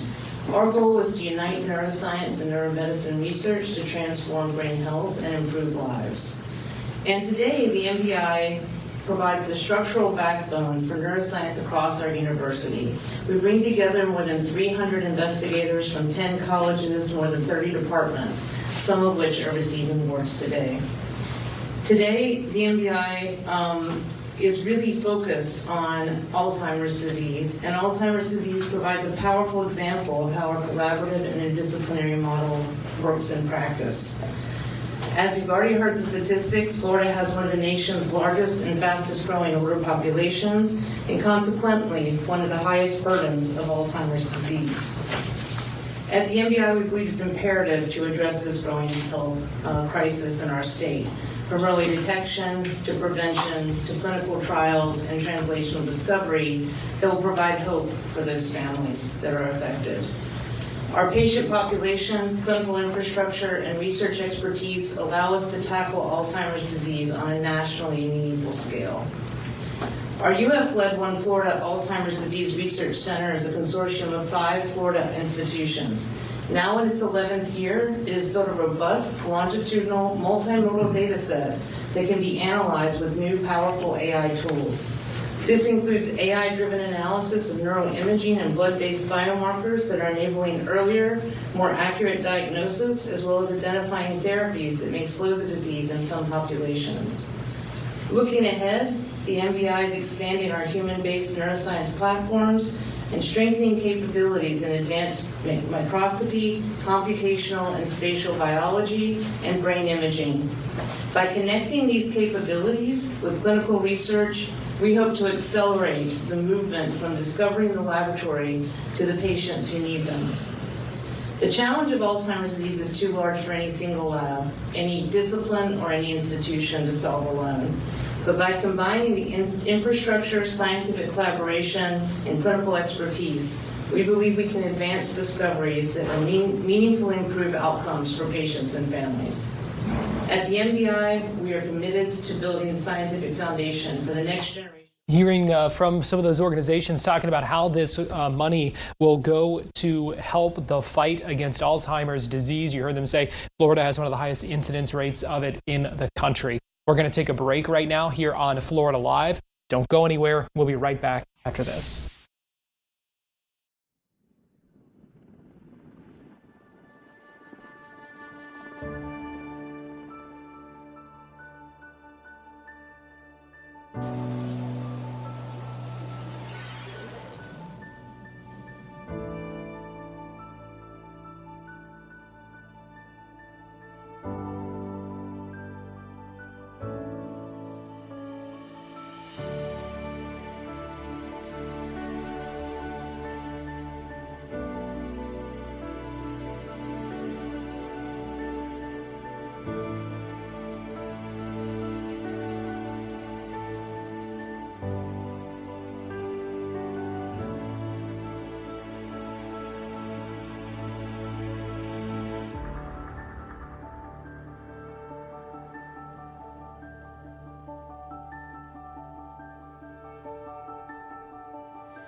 Welcome back into Florida Live, and let me give you a live look right now inside the office of Congressman Maxwell Frost in Orlando. He is getting ready to talk about, you see there, the NICE Act. This is legislation that's aimed at ending the indefinite holding of detainees. So Congressman Frost going to be speaking alongside a number of different colleagues, including Congressman Robert Garcia, a Democrat from California, who is actually the ranking member of the House Oversight Committee. Several other Democratic members of Congress will be joining Congressman Frost at this news conference that is slated to begin any minute now. We'll be keeping an eye out on that, and we'll bring you to it when it begins. Right now, though, I want to get you to the Orlando City Council meeting where Mayor Buddy Dyer speaking about the swans at Lake Eola just moments ago. Let's go ahead and listen in.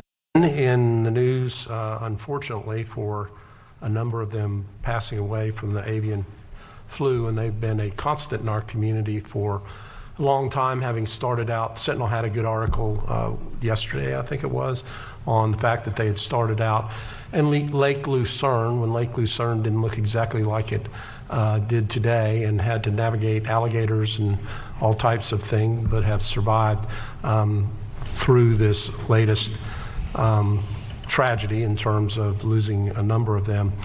And the well-being of our swans is first and foremost of importance to us, remains our highest priority. And since we had the avian flu, we have been closely consulting with state, federal partners and experts in swan care.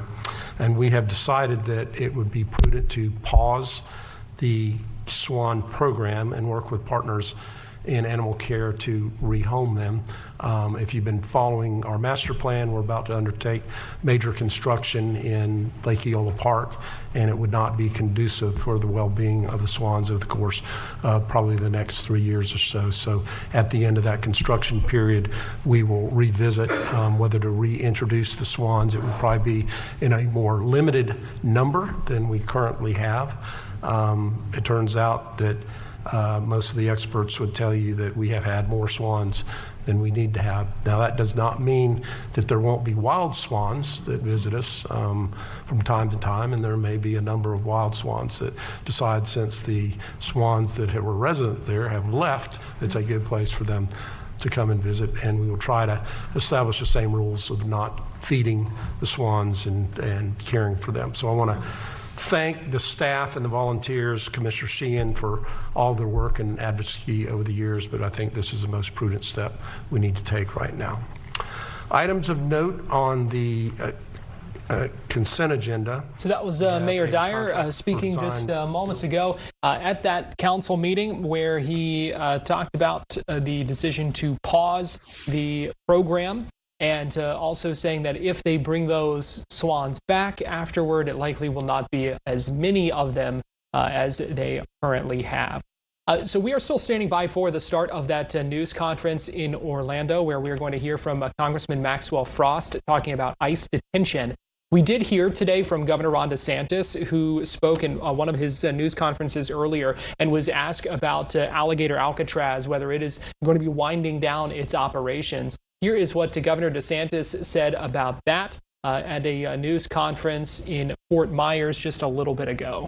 Well, as I said from the beginning, this was a temporary facility. It was built to be temporary. If you've ever been there, you've seen it's temporary. We did not want to build a permanent facility at that airport. That was going to be broken down when there was no longer a need. We did the facility in response to DHS being desperate for bed space because they didn't want to have to release illegal aliens back into our community who had been apprehended. And so that has been able to dramatically expand their footprint. And you're talking about people that have gone in, illegals that have gone in, 22,000 deported because of that facility that otherwise would have been released back into the state of Florida. So that saved lives.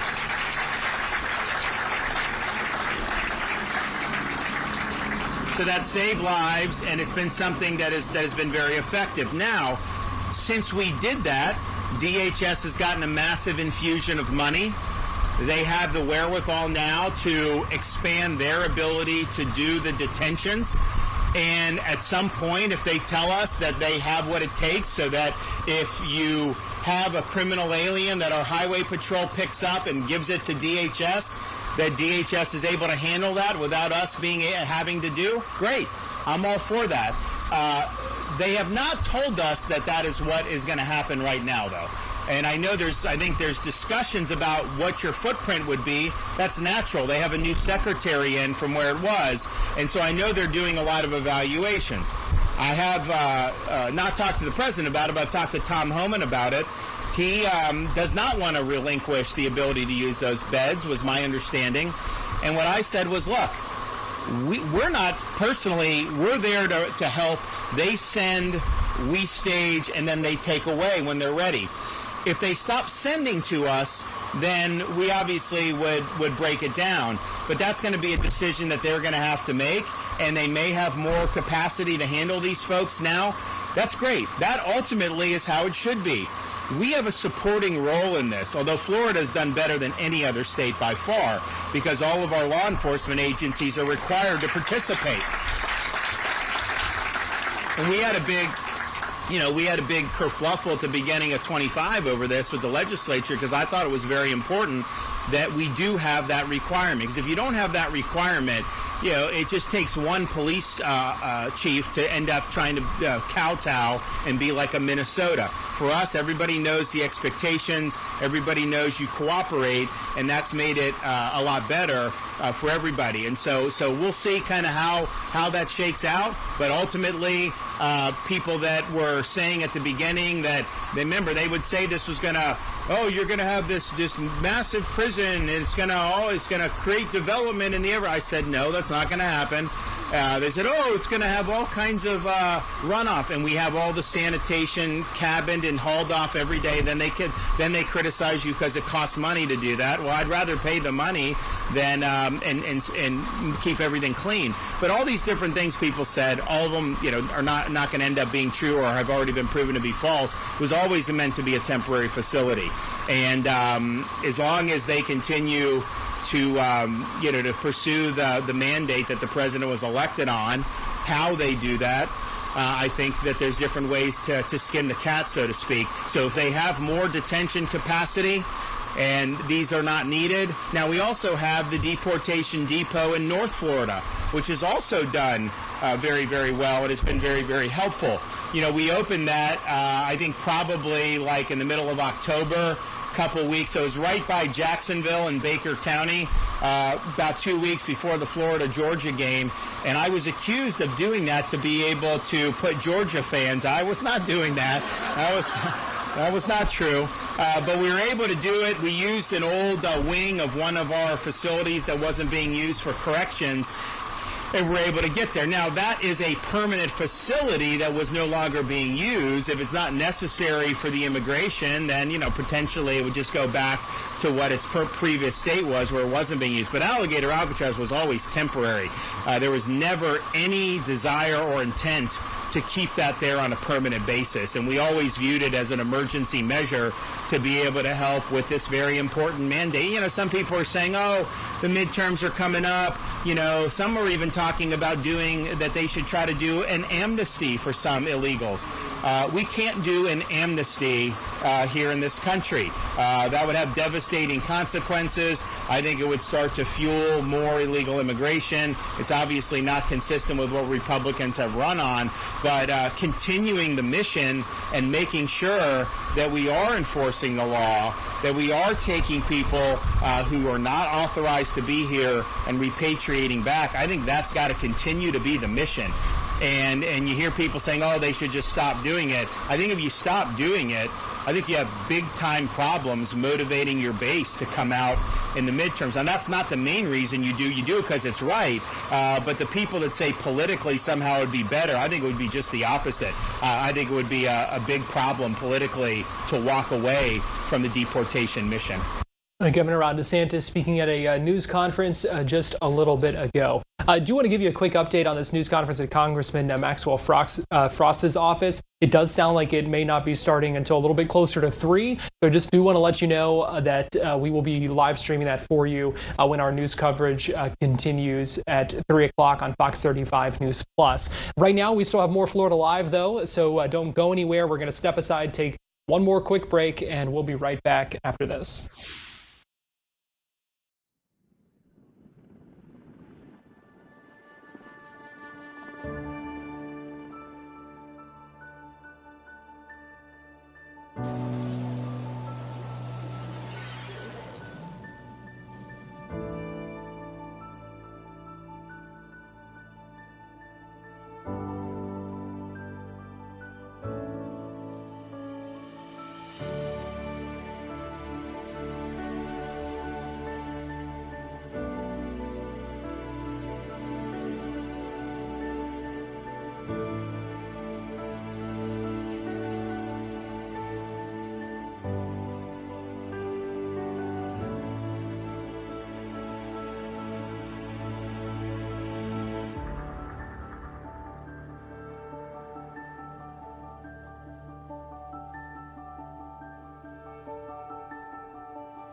Welcome back into Florida Live. I'm Garrett Wymer, and thanks for joining us on this Monday afternoon.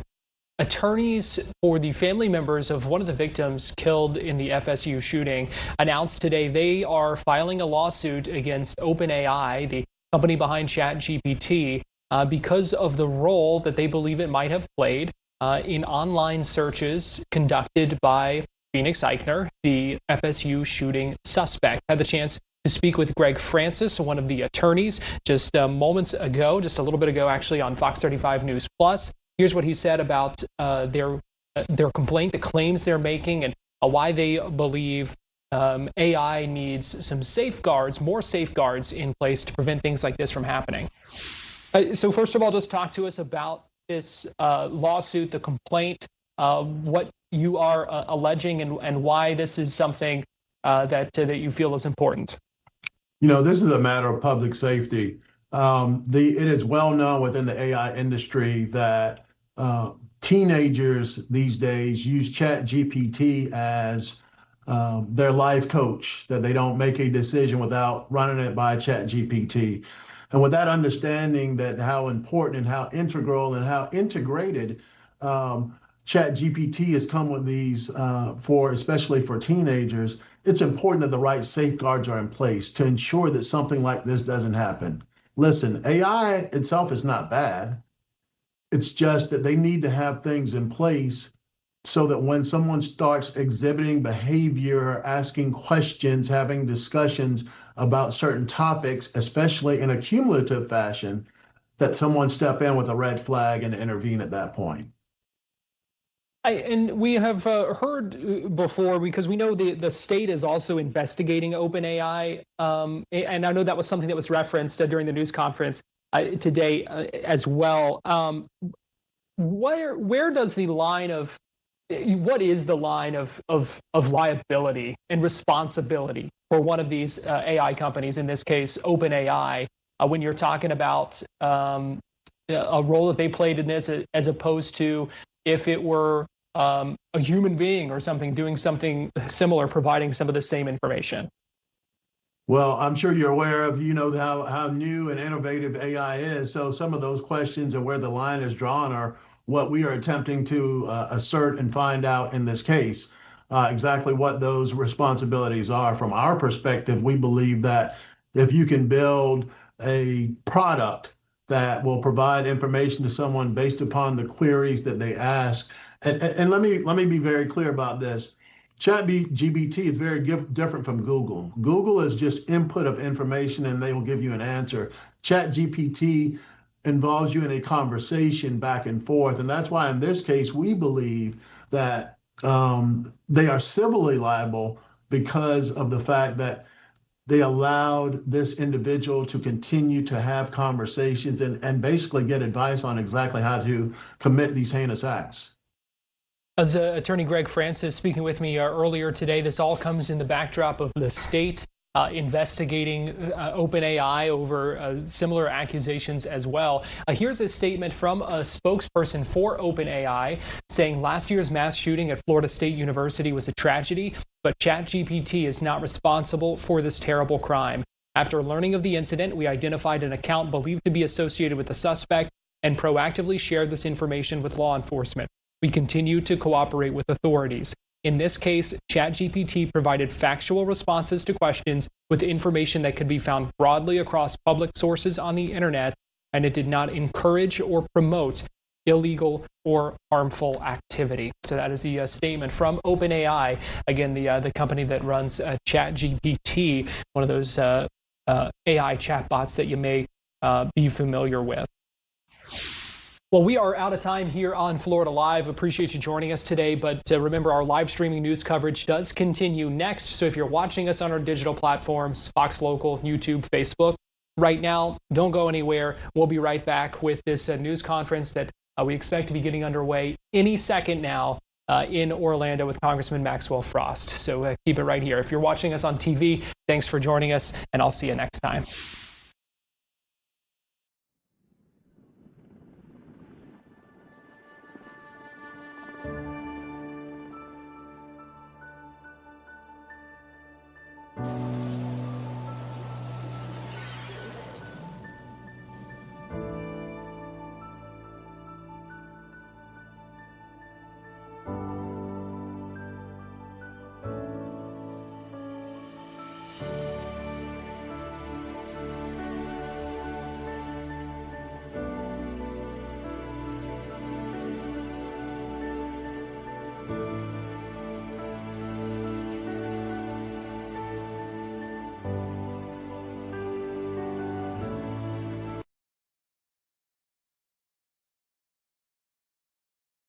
You're watching Fox 35 News Plus, streaming on Fox Local.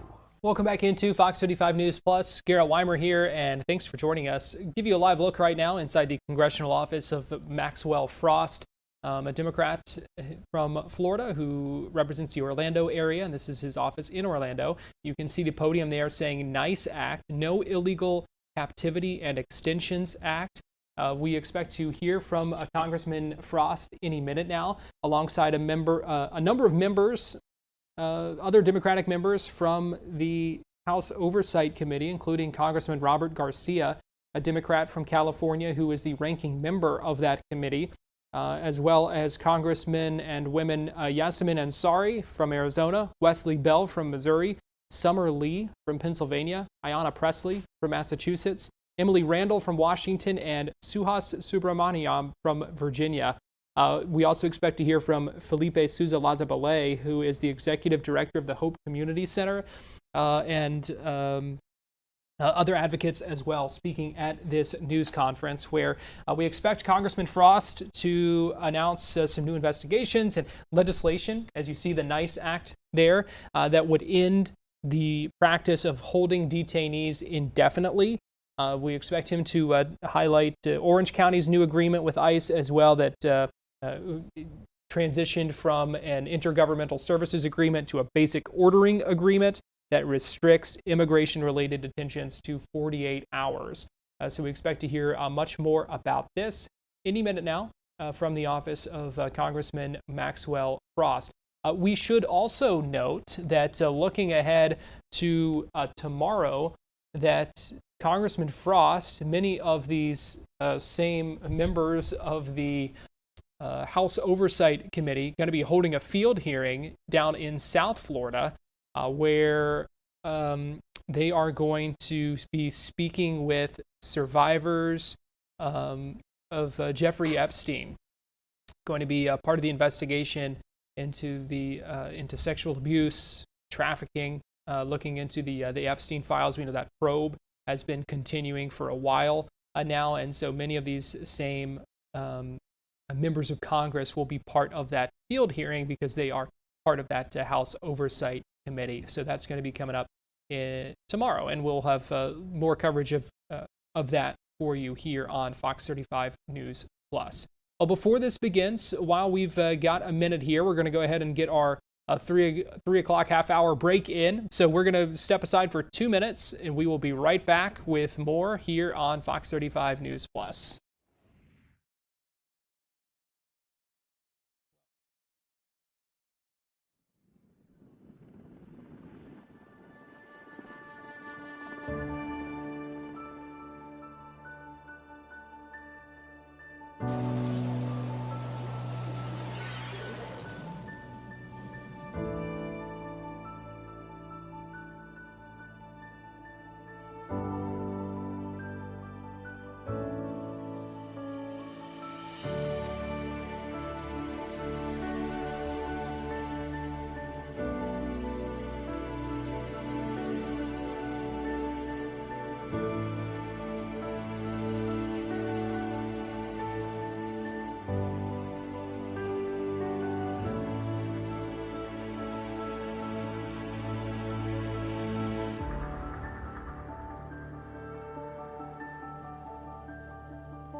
Good afternoon, everybody. I'm Congressman Maxwell.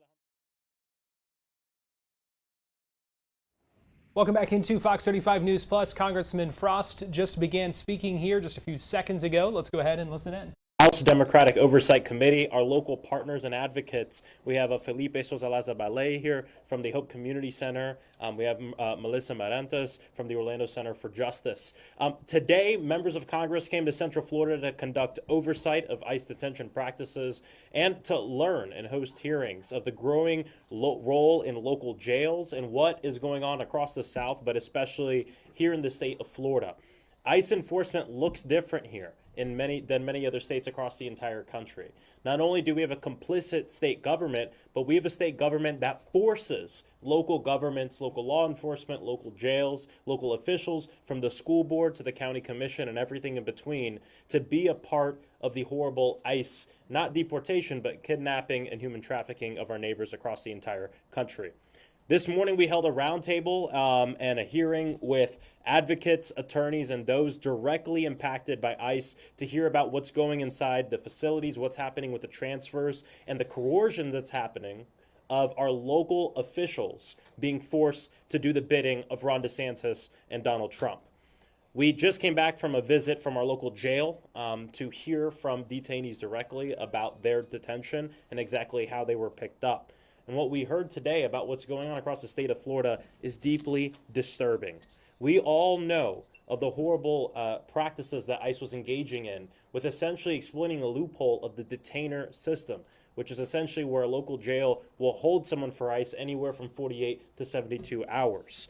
In some of my visits previously, and this was really highlighted by many of our local advocates from the Immigrants Are Welcome Here coalition, I would talk to people in the jail who had been cycled in and out of the same facility upwards of 9 to 10 times. When the timer would run out, they would be taken out by ICE, put into a van in shackles, and driven around Central Florida for hours, or made to sit in the van in a parking lot for hours as they waited to be brought back to the jail and rebooked again. It was local advocates, our office, and others that asked the county commission to get rid of that practice, and we're very pleased to see the action Mayor Demings took in sending that letter to ICE saying we don't want to see that practice anymore. What we're here to do today as Oversight Democrats is investigate. The reports raise serious constitutional concerns. Courts across the country have already ruled that ICE detainers can violate the Fourth Amendment when people are held without probable cause or judicial warrants. But instead of following the law, it appears that ICE and its partners may be trying to work around it through these rebooking practices and detention agreements. That's why today we are announcing new oversight actions. First, we are demanding answers from Secretary Mullen about the use of detainers, repeat booking, transportation practices, and agreements with local jails in Florida and across the country. And in Florida, I don't even like to call it an agreement because many times they're forced to do this. Second, we are demanding records from private contractors involved in detention transportation operations, including companies that may have transported or held people on buses for prolonged periods of time on unsafe and inhumane conditions. We want documents, we want contracts, communications, policies, and records related to these practices. We want to know who authorized them, how long they've been happening, and how many people have been affected. We have a responsibility to investigate whether constitutional rights are being violated under federal detention programs because we know they are. That is what this oversight effort is about. And alongside that oversight work today, Ranking Member Robert Garcia and I are introducing a new piece of legislation, the No Illegal Captivity and Extensions Act, or the NICE Act, because there's nothing nice about being turning buses into jails on wheels and holding people past their release date or denying them basic rights and dignity. The NICE Act would end ICE detainers and immigration holds that allow local jails to keep people in custody or allow ICE to keep people in custody after they would have otherwise been released. This would also stop ICE from using agreements like basic ordering agreements and the IGSAs to pressure local governments to extending detention on ICE's behalf. No one should be kept in custody because ICE failed to find detention space. No one should be transported across the state in shackles to avoid their release deadline, and no one should disappear into a detention center without accountability or due process. That is what has been going on this last year and a half. We're going to continue to investigate these practices, continue conducting oversight and pushing for accountability. And our hope is when Democrats have governing power come in November and next year, we won't simply be focused on how we move forward, because we will be putting forth legislation to reform and change this immigration system that is broken, but we're also going to seek accountability. Because if we don't have justice and hold those accountable who have broken the law, it will happen again. And this is the committee that will be doing that work. And without further ado, I'm proud to introduce our leader on this committee, Oversight Ranking Member Robert Garcia. Well, thank you, Representative Frost. And I just wanted to start by saying that Oversight Democrats are committed to the state of Florida. We're committed to taking on the abuses that are happening here. It's clear from the discussions we had with local advocates, with local lawyers on the ground, that what's happening here in Orlando, but more broad, what's happening across the state of Florida, is incredibly serious. And quite frankly, some of the worst abuses that are happening in the entire country are happening under Governor DeSantis and are happening here in the state of Florida.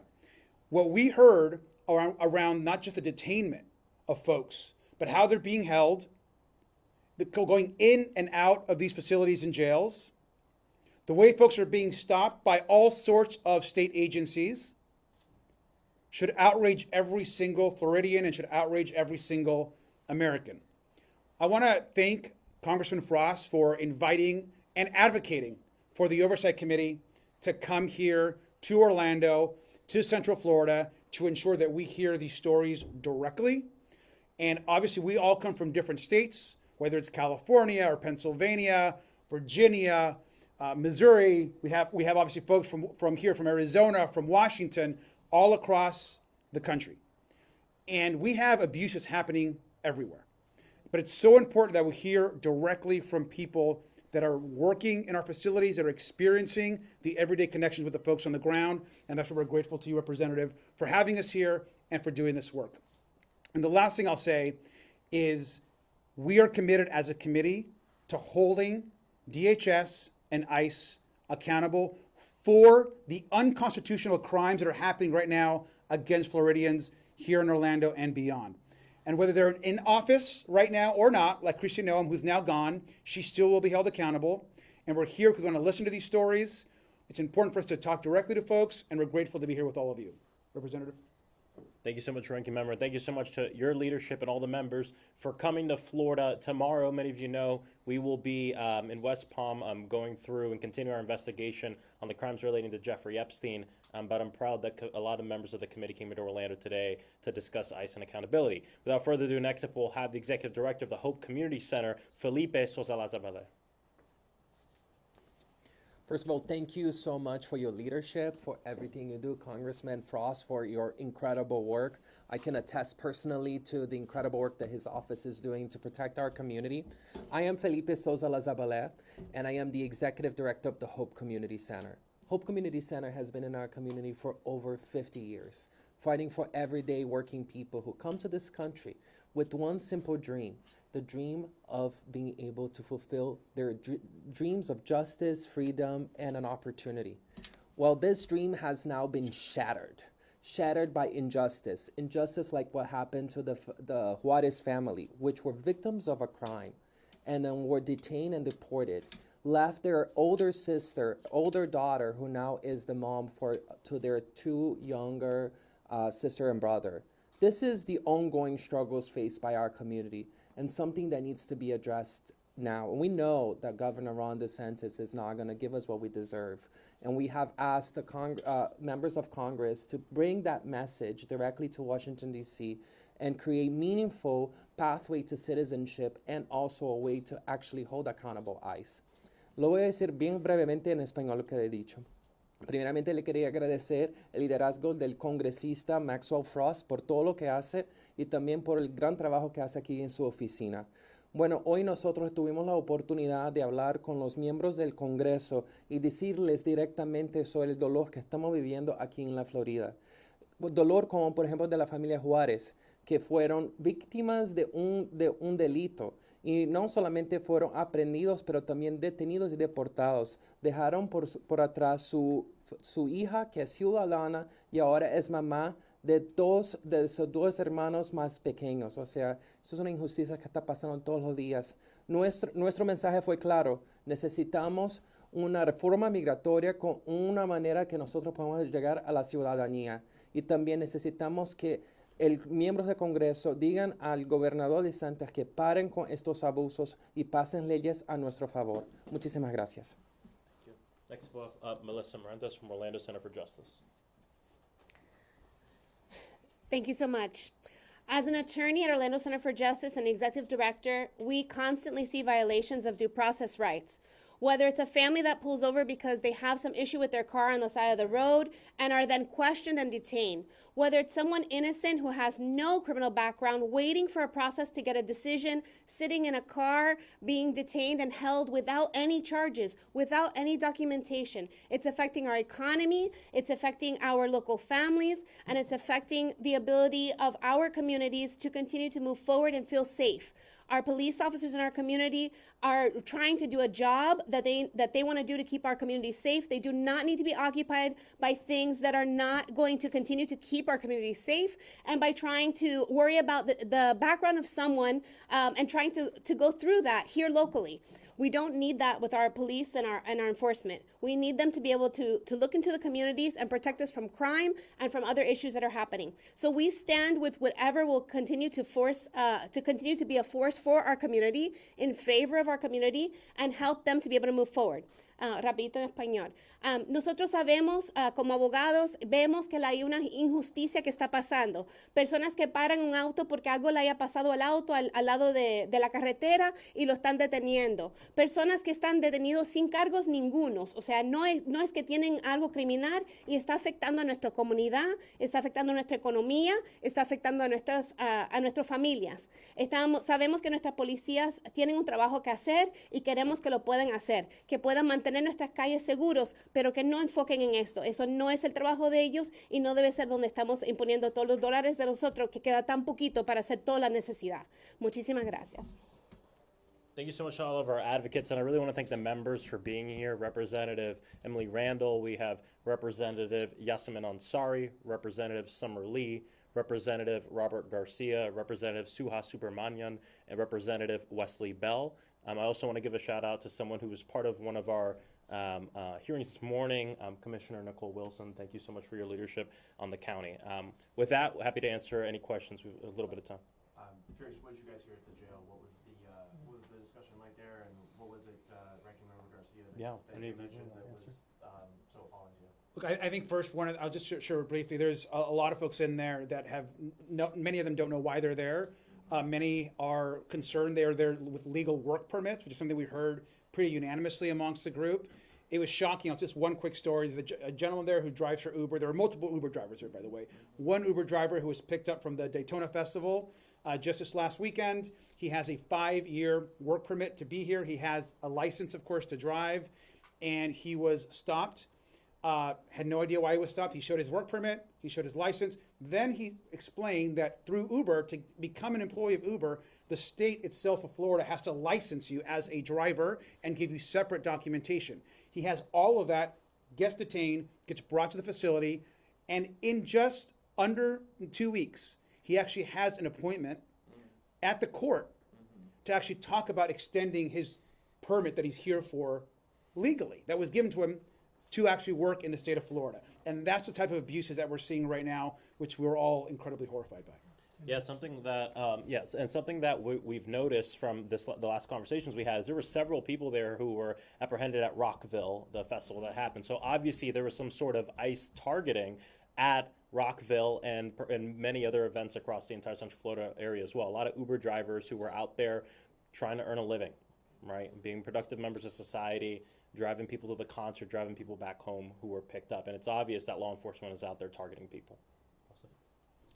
And I just want to add, Wesley Bell from St. Louis, that even with the folks that were targeted at the concert, what we saw over and over were people who were working when they were targeted, coming from work or leaving work, but also working. And even the folks that were at the concert, the ones that we talked to, were doing a job.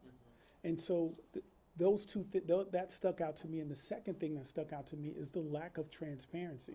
We have people who are here legally that are being detained for days and weeks. Back at home, we don't have the degree that we see here in Florida, but at home, a high school student was detained who is here legally.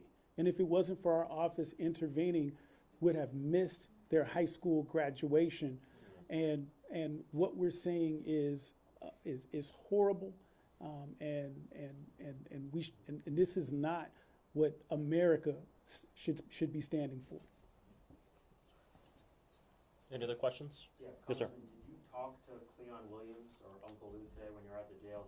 And what's your understanding of his current situation? Because we're just learning that he was picked up as part of an ABT operation this past week. Yeah, I did see Uncle Lou, who owns Uncle Lou's, at the jail. I pulled him aside. We spoke together after he filled out the proper documentation, and we spoke a little bit about his case and what's going on. I've also been in contact with his family. I contacted his family yesterday. Many of them were not even aware of what had happened, and so I broke the news to them.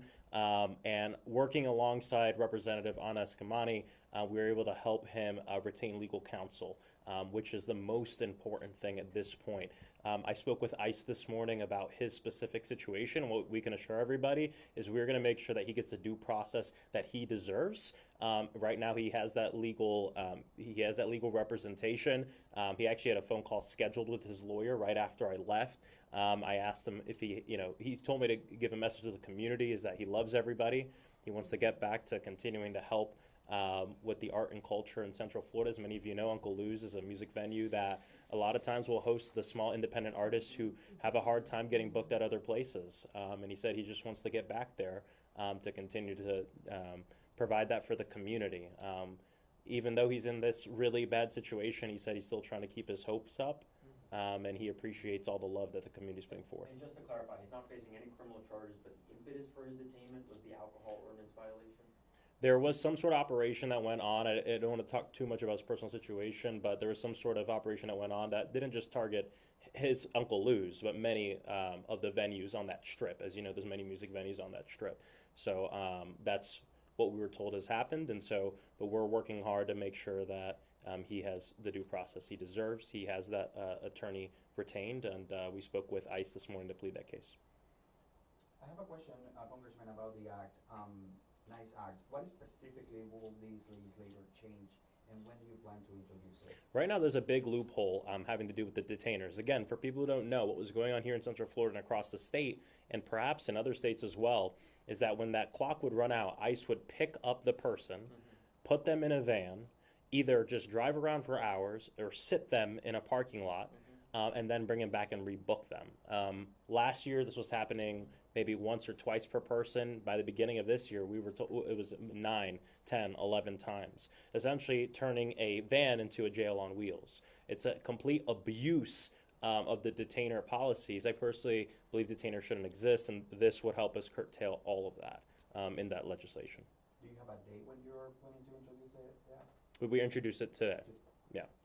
Is it your understanding that ICE has been adhering to the ending of the rebooking practice? Because I know what we were told.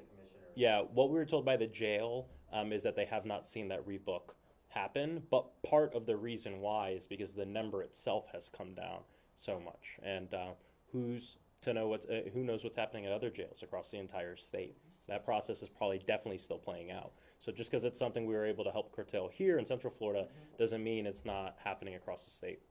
You mentioned the idea of if Democrats take Congress back in November, the idea of accountability.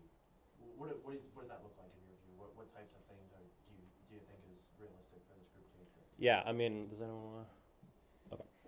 What I'll say is this: people have broken the law, and so they're going to have to answer for that. And so what that looks like, I don't know exactly, right? But there has to be consequences. People have to face that consequence, whether it's a civil thing or a criminal thing. Someone like Kristi Noem, I think, should be held criminally liable for the fact that she has pushed forth DHS to conduct crimes and violate the constitutional rights of Americans and humans in this country.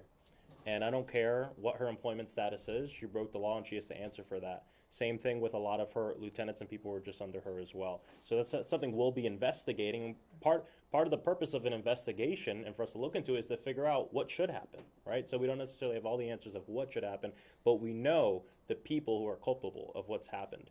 Look at what happened with ICE murdering Renee Nicole Good, ICE murdering Alex Preddy, the over 30 people who have died in ICE facilities. There are names attached to all these things. In fact, I read recently that one of the ICE agents who did this murder is back on the job. These people need to be held accountable, and that's part of what we're going to do. Have you heard anything else about ICE's interest in the warehouse on Transport Drive? We haven't. It's been broadly reported that with the change happening at DHS that they're not pursuing the projects anymore. And this is a good example of what happens when elected officials are community advocates and we all stand up and say, hell no. And that's what we did in Central Florida. We all came together, all levels of government, advocates, organizers, and we said, we don't want this internment camp in our city.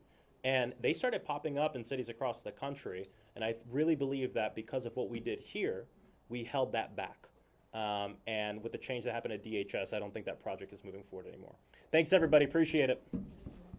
Thank you. Thank you so much. Appreciate you. Congressman Maxwell Frost speaking there at a news conference alongside a couple of other Democrats from the House Oversight Committee as well, who were speaking about the NICE Act and talking about ICE detention practices. You heard him talk as well about the Orange County agreement. We know one of the commissioners from Orange County was there at that news conference. He talked as well about how ICE detention looks different in Florida compared to a number of other states because of the setup and how the agreements between those local governments and the federal government are required here by state law.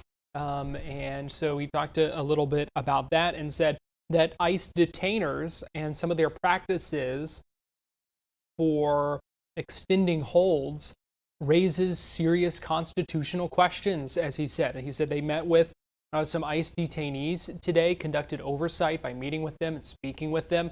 This wasn't just Congressman Frost, it was Congressman Robert Garcia, who is the ranking member of the House Oversight Committee as well. So conducting some of their duties and responsibilities as members of the Oversight Committee, being able to do that. So they talked about that, answered some questions as well about the concerns that they have regarding ICE detention, said they are going to investigate that further. Well, we are out of time here on Fox 35 News Plus. We appreciate you joining us. Stay tuned for Fox 35 Weather Plus on the other side of this break.